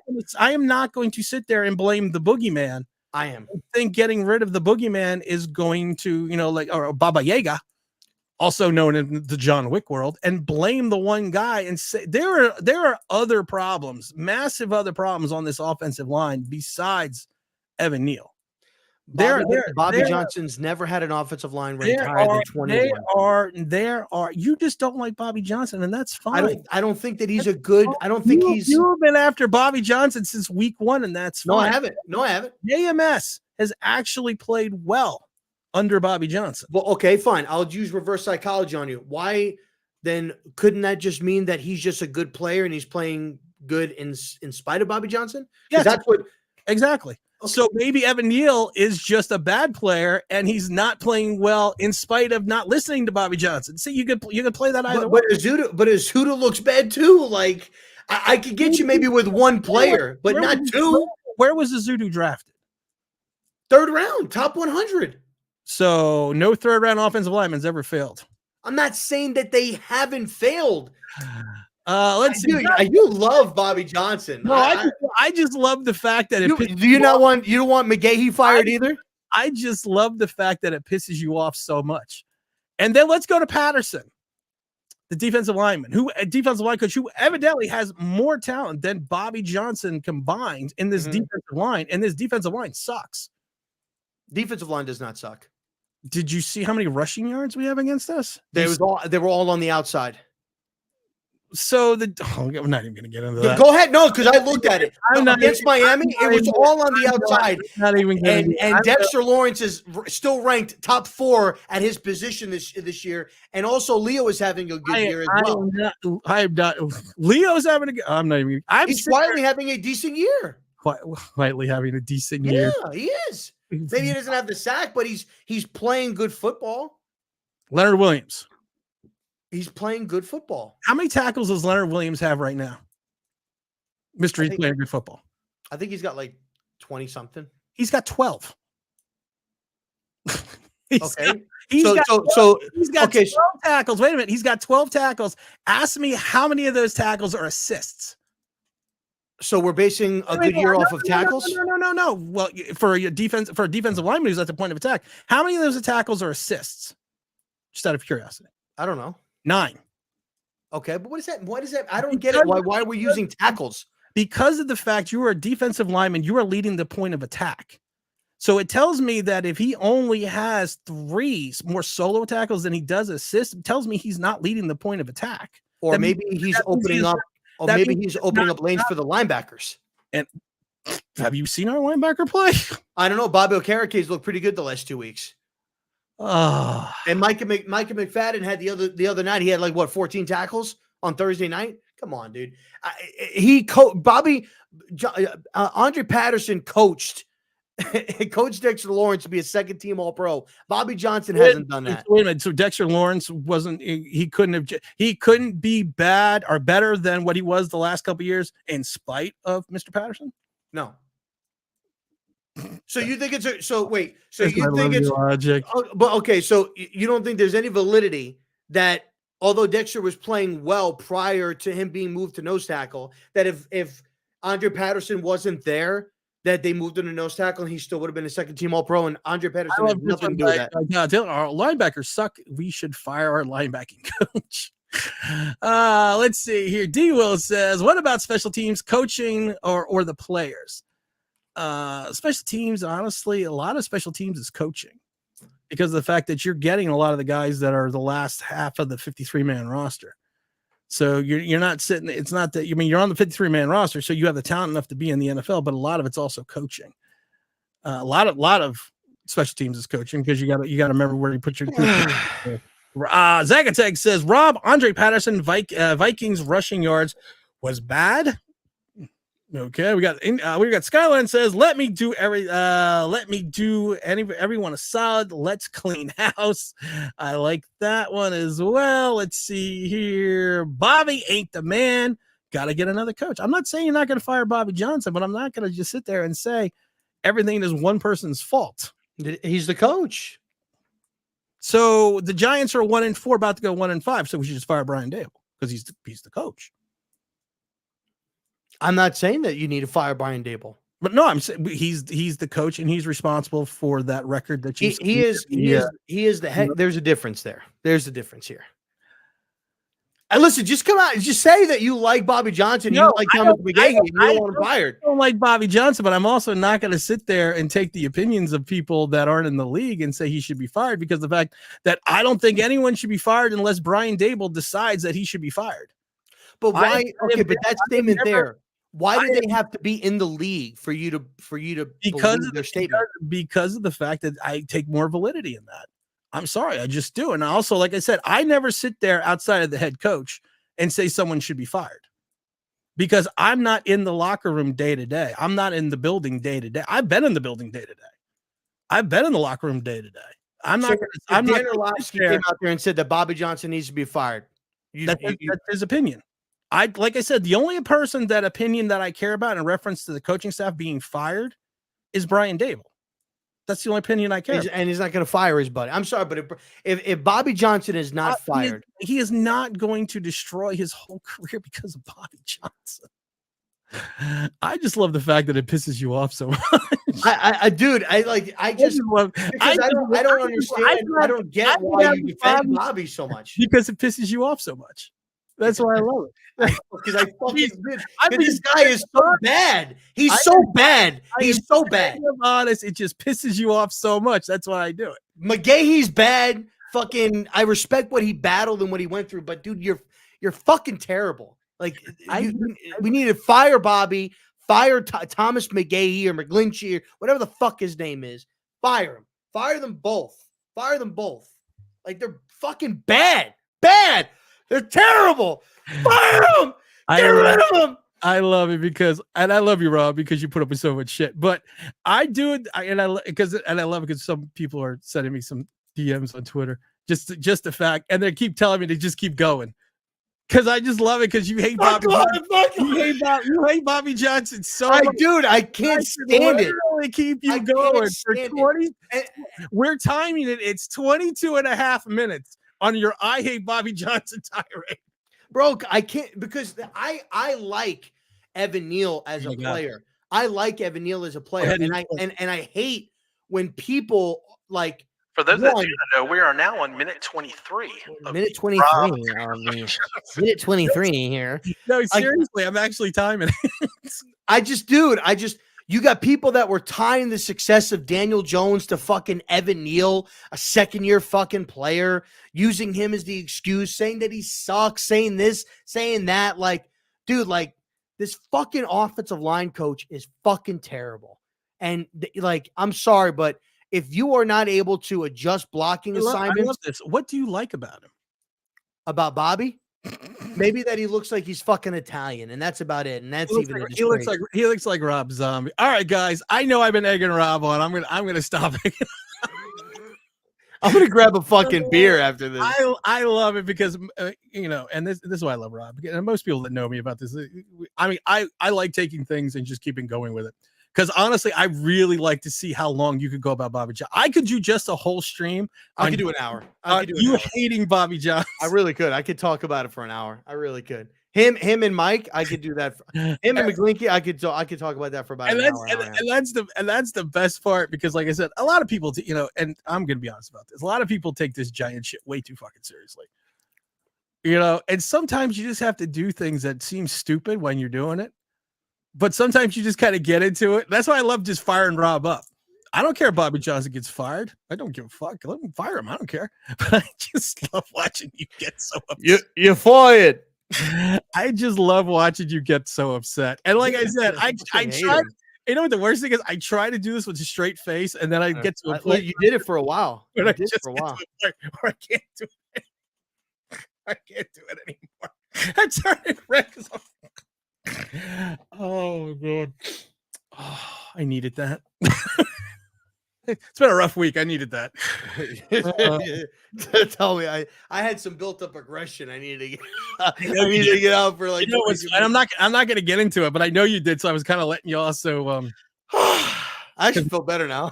Because the things that have been, you know what, Rob, and honestly, like I said, it's just the point. I know you've been kind of going through some things, and I understand. I'm not going to get into it because it's nobody's business but your own. But I kind of felt like you needed to get. I needed to get it out, man. Like fuck, But yeah, Bobby Johnson sucks.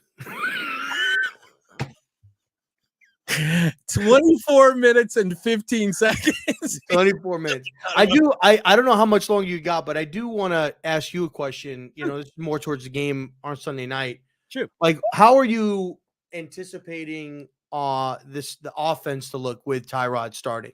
Like, obviously he's not. I would say he's not as good of an athlete as Daniel is, obviously, but from an overall operating perspective, how are you envisioning maybe I don't think they're making any changes. I really don't. I think they're going to run the same offense. I think that they may take more opportunities to try to move the ball downfield because of the fact I think they understand that there's a difference in pocket presence and awareness between Tyrod and Daniel Jones. I mean, like I said, I think you saw that on display against Miami, and certain people will point out, well, their defensive linemen weren't always in the game. No, but when it was third down, they put their starting defensive lineman back in the game. Miami did. It wasn't like they weren't rushing, someone that Bobby Johnson was coaching. So I'm over him. Don't bring him back. I'm trying to move on. You're reeling me back in with the fucking BJ stuff. Man. Are you gonna go to the game? I know it's in Buffalo. Is that a far drive for you to go? It's about 3.5 hours. I was gonna go, but then I didn't know it was an 8:20 game. So you wouldn't be back until I like wouldn't 2 o'clock in the morning. No, later than that. Oh, later. That's right. Because the game ends at like what, 11 or something like that. 11:30, quarter to 12, and right by. I'd get home 3-4 o'clock in the Well, morning. it ain't like the game's not going to be over by the third quarter anyway. So. But my thing is this: I think they. You can leave early. Beat the traffic. I get a ride. I get a ride with Bobby Johnson. Oh fuck! Hey, listen, I'm telling you right now, and I'm sorry, I'm going to bring it back up. If we get our fucking offensive line gets their asses handed to them, they should just leave him in Buffalo. What I'm going to ask you a question though, and I gotta get off Bobby Johnson. That's what she said. With the mixed match of offensive linemen that they have, what happens if they play well or well enough on Sunday? Will you then come on and say you love Bobby Johnson? No, but I think here's the thing. I actually think the offensive line might slightly, just because, like I said before, I think Buffalo leads the league in successful pressure percentage. Right. For I think some crazy fucking amount. Yeah. Don't forget to hit the like, guys. Keep the 78 to 90 people that have hung in the last 28 minutes for the Bobby Johnson tirade. I actually do want to thank you. No, I'm gonna be serious. I'm gonna be serious for a minute with Rob, because I was pushing Rob's button 100%. I know. And it was working. It worked. Most people that know me understand the fact that, like, if you, like I said, people that meet me in person and go, "You're the same person on the mic than you are in person," because I am. And I do this to my friends all the time. So I wouldn't do this to Rob if I didn't actually consider Rob a friend. So that's why I just laugh, because, and I have people that are in the DM just keep going. So that's why I was like, I gotta figure out a way to keep him fired up for the last 24 minutes. But to answer your question, I don't think that they're going to look drastically better, but I think with the pocket presence of Tyrod and him able to read the field quicker, right, I think that it'll look like they are playing better. I agree. I agree. Diet Ghost said it best. Rob got baited. I did. I got jabaited. Just jabroni. I got Bob. What is it? I got Bob baited. You got baited. I got Bob baited. My thing was this, though. I mean, and you missed the first half of the stream, and I keep thinking you're 1-4. Mm-hmm. What you're doing is not working. What you're doing offensively is just not working. Yeah. You statistically, it shows that. It could be the offensive line, it could be the quarterback, it could be the wide receivers, it could whatever, it could be Bobby Johnson, whatever it is. I'm gonna have Bobby Johnson on. When he gets fired, I'm literally gonna have him on. I'm gonna call him up. I'm gonna go to his fucking house. It's not working. So why not with you? I think we're 11.5 point underdogs right now. I think it is. I believe so. Yes. Why not do something different? And I talked about this in the video today. Why not just go throw caution to the wind? I even said at one point in time, hell, I would put Bellinger and Hyatt in the backfield, because of the fact that I still think you should take Daniel Bellinger and use him as almost like in a, not an H-back, but maybe more towards a fullback position. Keep him in the backfield. Mm-hmm. Go, in some regards, go max protect. Yeah, I know you're only going to drop 3 guys out into the defensive backfield, but use what speed you think you have to kind of just shock the Bills a little bit. Don't use no play action rollout. Use a floating pocket and move it from left to right at times. Give Tyrod Taylor that extra time and see what you can do down the field. And then hopefully, if you're going to soften the Bills' defense a little bit, go back to the run. I mean, you're 1-4. What literally do you have to lose? I mean, I think Daboll is smart. I hope Daboll is smart enough to understand that, and I know he is, that you got to do something different. I think really when it comes down to it, I think that the real, and this might sound cliche, right? I think the real reason why this offense is struggling as badly as it is because of the quarterback play. And I think that this year, I think it's very, very clear, and not necessarily, I wouldn't say almost necessarily that they forced it.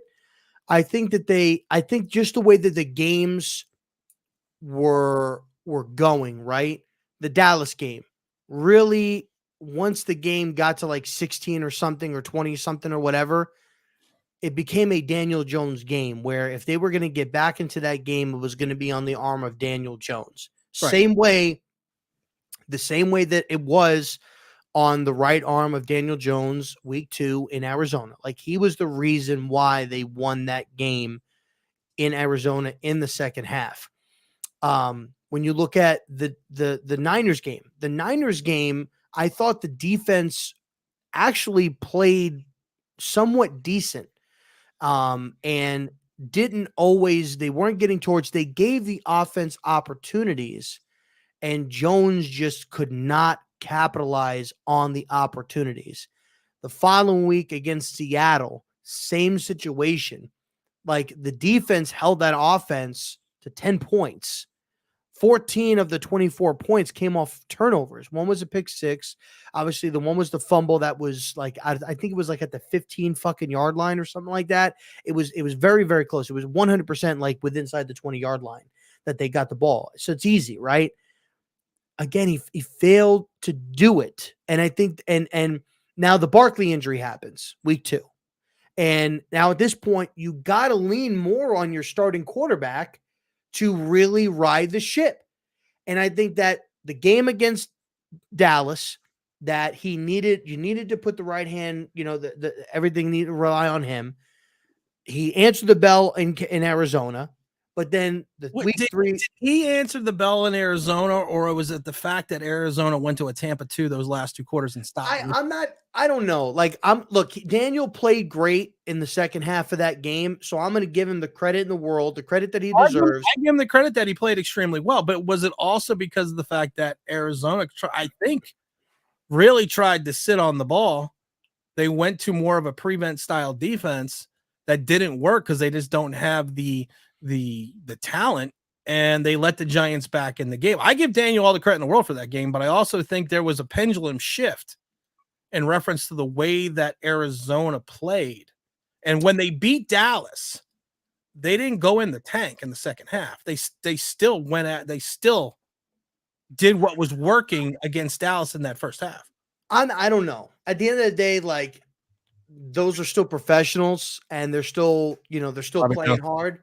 And so I don't necessarily know, but I think it just come down to the fact that I think so far this season, almost every game has been on the right arm of Daniel Jones, and he would have needed to perform, which is basically what we were talking about all off season. Like, when it, like, for us to win games, it's going to be solely on Daniel Jones and his play, and he hasn't answered that bell.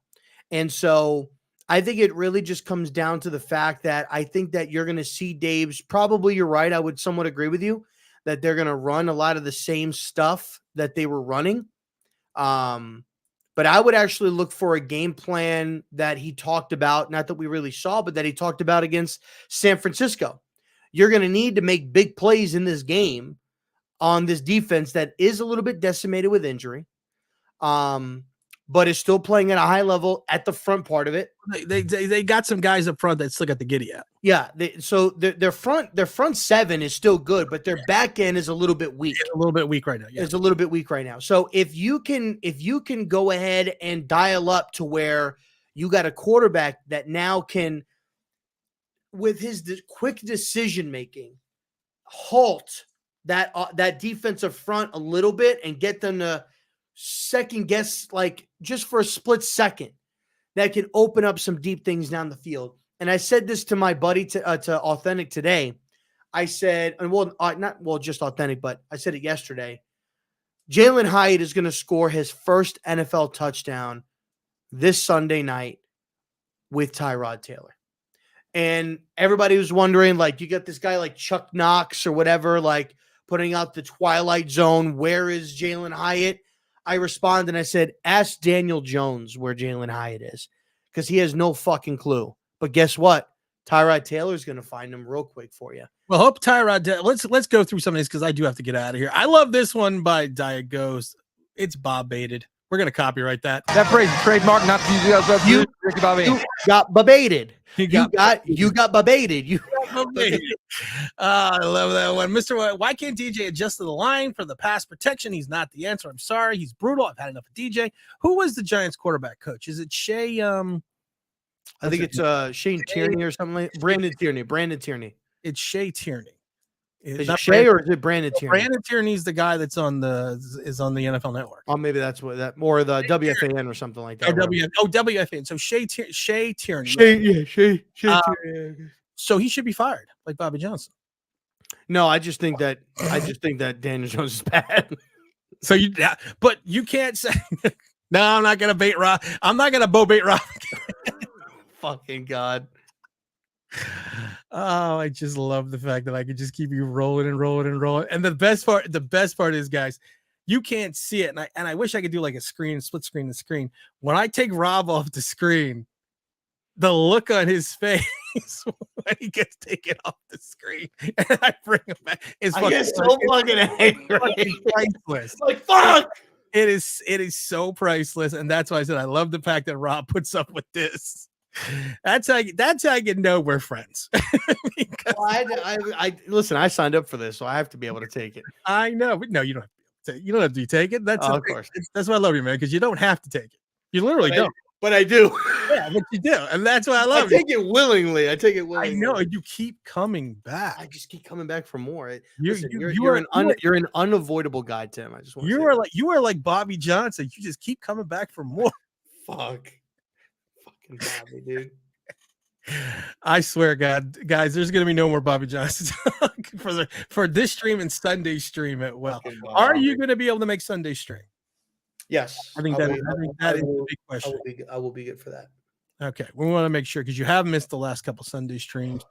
We are gonna have a new segment, and Rob doesn't know about this yet, but Keith the Warzone, who actually came on and replaced you, is actually going to be coming on Sunday stream. He had an idea for a segment, and I always like giving people a shot and giving people a chance. That's why we had Keith on. Keith, I think, did a great job. So he's actually going to come on and he's going to do his segment. So make sure you're prepared. I'm not going to tell you what it is, Rob. So he's got a whole. It's only like 10 minutes long. It's like a whole segment though. So okay, it's not going to be anything about Bobby Johnson. I hope not. Let's see. Zacatech says Shea Tierney is the second season as a Giants quarterback coach. I knew it was Shea, but I wasn't sure of his last. I thought this was his first season. No, 2021 he came in. He came in with Bobby Johnson on the staff of Ryan Daboll. No, but Brian Daboll's first year though, right? Yeah, he came in last year. He came in 2000. That's what I'm saying. Yeah, he came in last year. Another Brian Daboll friend. Cool Dude said, sounds like this dude is talking about something similar that happened to Colombo and Thomas. Once he was fired, Thomas went back to the things that worked for him at Georgia, and he improved. Also, we need to remember the fact that he had an ankle injury his rookie season, Andrew Thomas. He played through an ankle injury his entire rookie season. Just going to throw that out there. But Mark Colombo sucked. So, who sucks more? That's what she said. Pause. It sucks more Bobby Johnson and Colombo. Oh, wait, Mr. Authentic. I didn't even see Mr. Authentic. I'm sorry, guys. I've not been ignoring the chat. I just been having too good of a time. Mr. Authentic says, what are your thoughts on how the Bills' injuries will play a role? I don't think he's going to play a role at all. I think this is what. Yeah, I'm going to play a role at all. No, listen. No matter how you slice it, we're getting our asses kicked. We're getting our asses handed to us. Like I said, but my biggest fear. I don't think this is my biggest fear, Rob. And I do have to get out of here. I was supposed to get out of here. Yo, there says Colombo was caca. I prefer doo-doo. I prefer dog shit. Great. Now I forgot. Like I said, my biggest fear is for Rob, this is my biggest fear. And I know that people should have bigger fears in this life. That Bobby Johnson doesn't get fired. That's your biggest fear. I'm just waiting to see you. Rob is gonna get off the mic, guys, and he's gonna be sitting there doing this. Fucking Tim. Bobby Johnson. Fucking Bobby.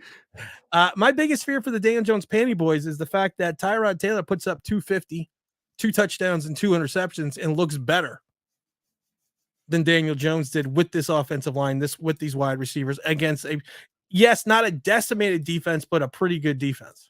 That's my biggest fear because I don't think they can handle it. You want to hear something? Sure. It's about Bobby Johnson. No. Tyrod Taylor. This is for you, Authentic. It's for you, buddy. Tyrod Taylor, 280 yards, 3 touchdowns, 1 interception.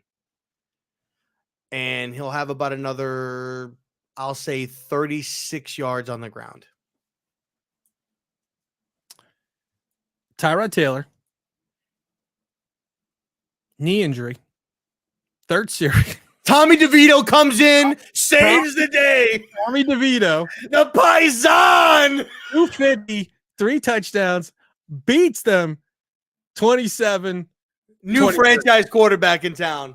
New franchise quarterback. You will literally hear an explosion on Giant Twitter. You were serious about that? Giant Twitter will then be, we don't oh, wait, that's almost at a sack. We don't need him anymore. We have Tommy DeVito. You were serious about that? Tommy D, baby.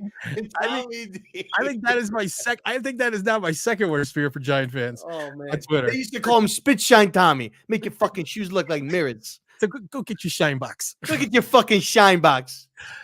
Yo, listen, low key. If he comes in because Tyrod goes down and he like plays well or they win that game, bro, the memes of him from Goodfellas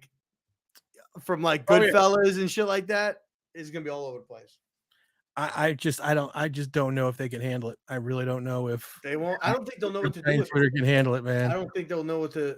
I don't know what they're gonna do. The DKK play, because that's what we call them. We call them the DKK. They will become the TKK. Why do we need to draft a quarterback?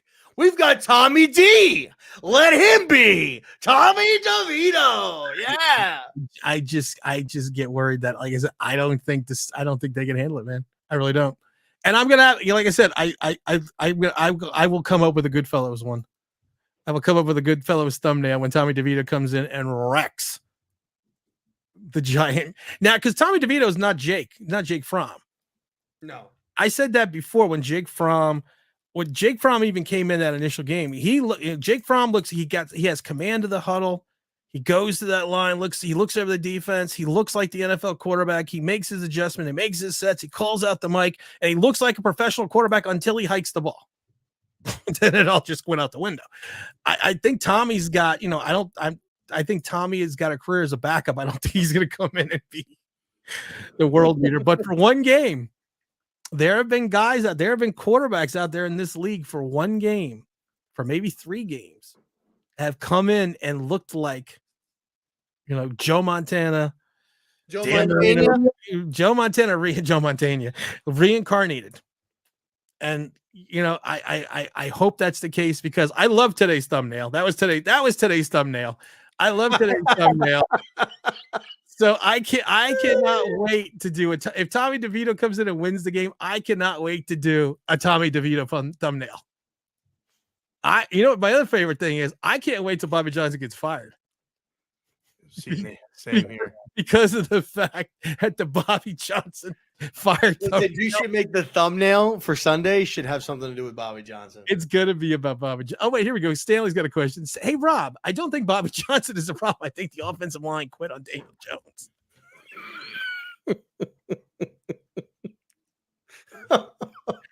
I love the 60, 70 people that have hung in here this last 40 minutes, because this has been a fucking train wreck. Oh my God. You come here to listen to someone talk Giants football, and I literally spent 25 minutes and 37 seconds prodding Rob about Johnson. Unbelievable. Let's see. On Twitter, Captain Alred says, I already saw a section of Twitter clamoring the Giants to draft another first-round offensive lineman. Well, we're not going to drop until we get fire Bobby Johnson because we don't want to screw him up as well. Indeed. I think Authentic had a good question. He said, Matt Milano, Daquan Jones, Tre'Davious White, Dalton Kincaid. Which one do you think the Bills could miss the worst? None. I think it's going to be Matt Milano. They're playing against the Giants. Unless Saquon Barkley's playing, even the dog wants to fire Bobby Johnson. Oh, you can hear my dog? Even didn't he just say, Bobby? And shockingly, the dog's name is Barkley. So he's pissed. I was going to laugh if the name was Bobby Johnson. No, it's not. Every time he barks, it sounds like he's saying, fuck you, Daniel. I honestly think, like I said, I don't think Buffalo's going to skip a beat with their injuries. I don't know. I don't really think. I'm going to predict the final score to be. Oh, no, don't predict it. No. Sunday. Okay. Sunday. Bronchosaurus. You don't predict the final score till Sunday. That's right. My bad. That's My why bad. we give shit away. And I have, it's funny. I think the Giants should ban the towels that they've given up the last 2 home games. Because I actually think, besides the Bobby Johnson curse, that the towel is cursed. Do you think the Jets stink? You know what's funny about the Jets? They got a championship caliber defense. I just think they have a romper room offense with Zach Wilson. How did they beat the Bills? How did they beat the Bills? So you're saying we should go out and borrow Zach Wilson? I'm saying there's a chance. I'm saying this about the Jets. The Jets, to me, have a championship defense. I agree. And I think they have a top 5 defense. I think they have a top 5 defense, which would be a championship defense. It's just that whole injury with Aaron. Well, it's everyone knows it. You lost Aaron Rodgers, you lost the season. Yeah. It's actually the opposite, that you have some fans that lost Daniel Jones and have hope for Tyrod Taylor. And you have some fans that are just gone the opposite way. Like Zach says, Zach Wilson is better than Daniel Jones. I would agree with that. Oh, and Mr. Authentic says, one more question. You think the Jets stink right now? No, I don't think the Jets stink at all. I think the Jets have a championship defense. I think the offense sucks. And they always say, even a blind squirrel finds an acorn. And I think that's what happened with Zach Wilson. So, and they have a pretty decent running game. So, I mean, if they can. Yeah, Breece Hall's a monster. Yeah, he's looking pretty good right now. He's looked good, but like I said, the problem is you got a guy behind a suspect offensive line that's a suspect quarterback. Agreed. So I mean, do you got a final thought there, Robert? Final thought: Bobby gets fired after Sunday night.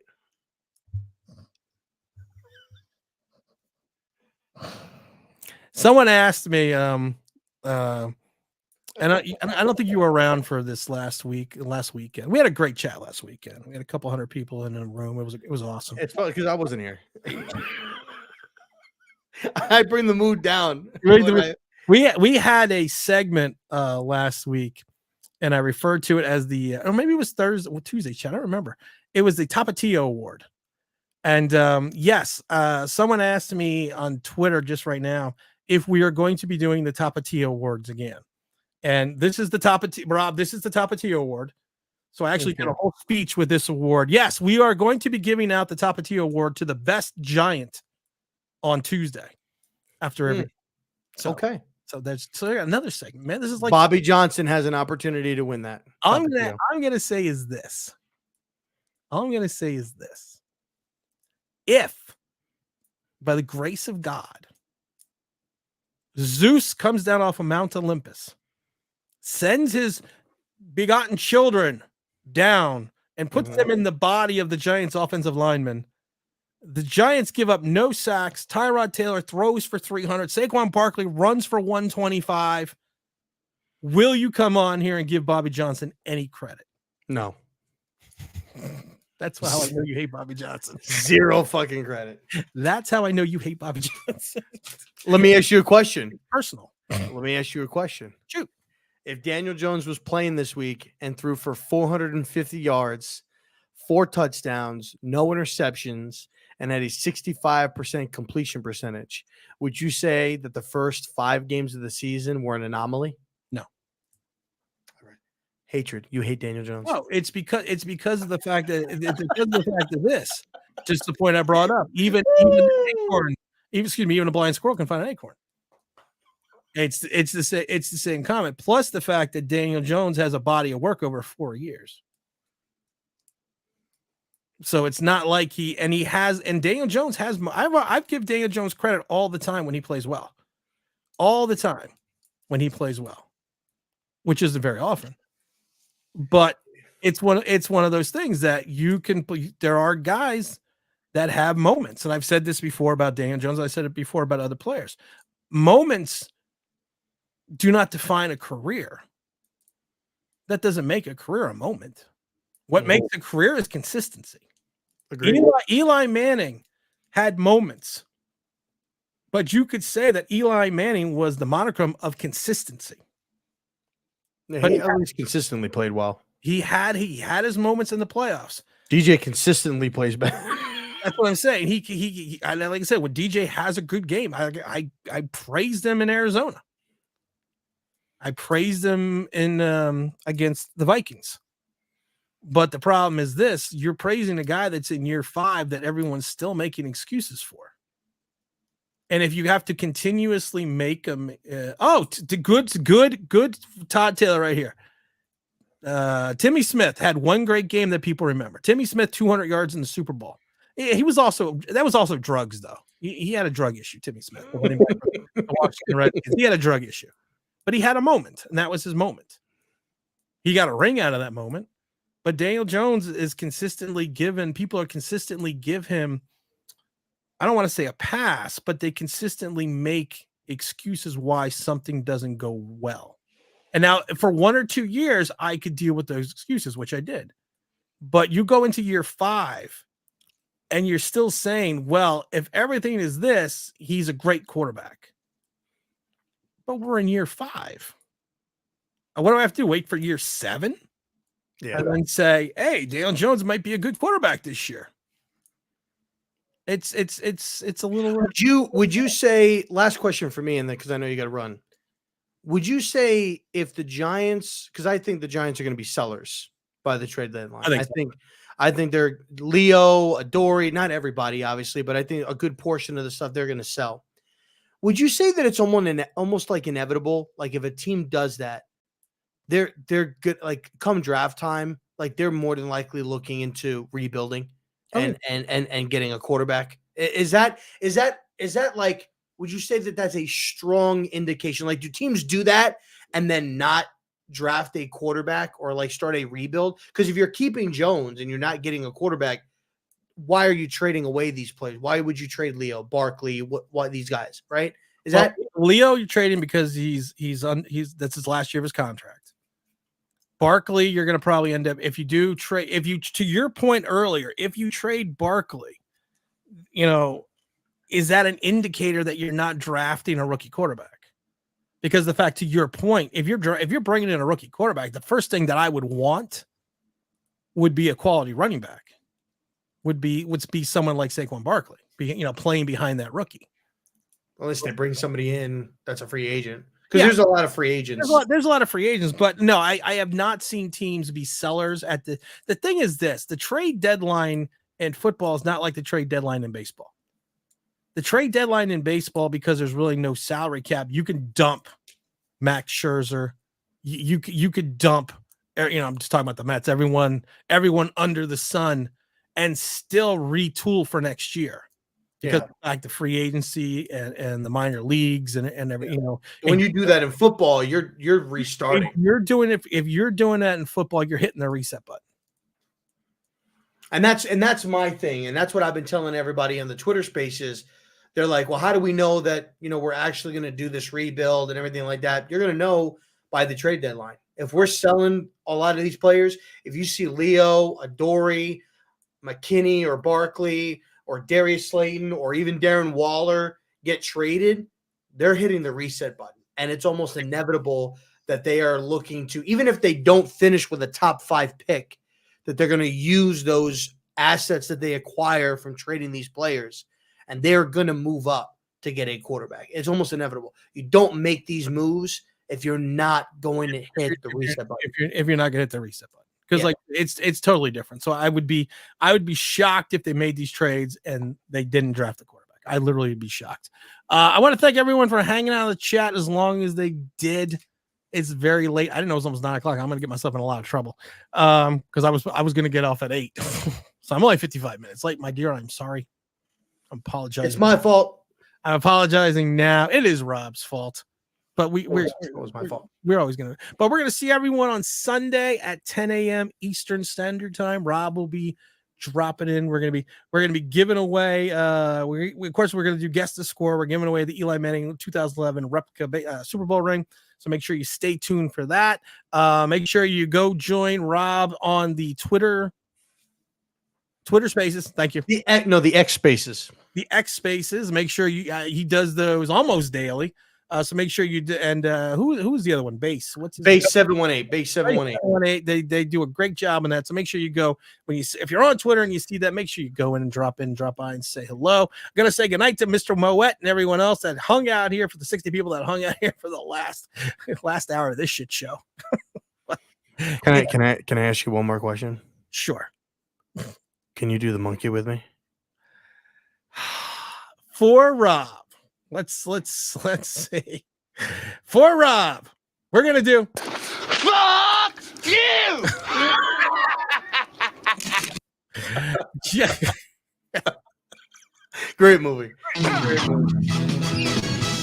Get it. Do the monkey with me. All right, everyone. I want to thank everyone for tuning out. We are going to see you on Sunday. This is R0B. This is Tim. This is your John Straight Talk, guys. And we are out of here. Thank God.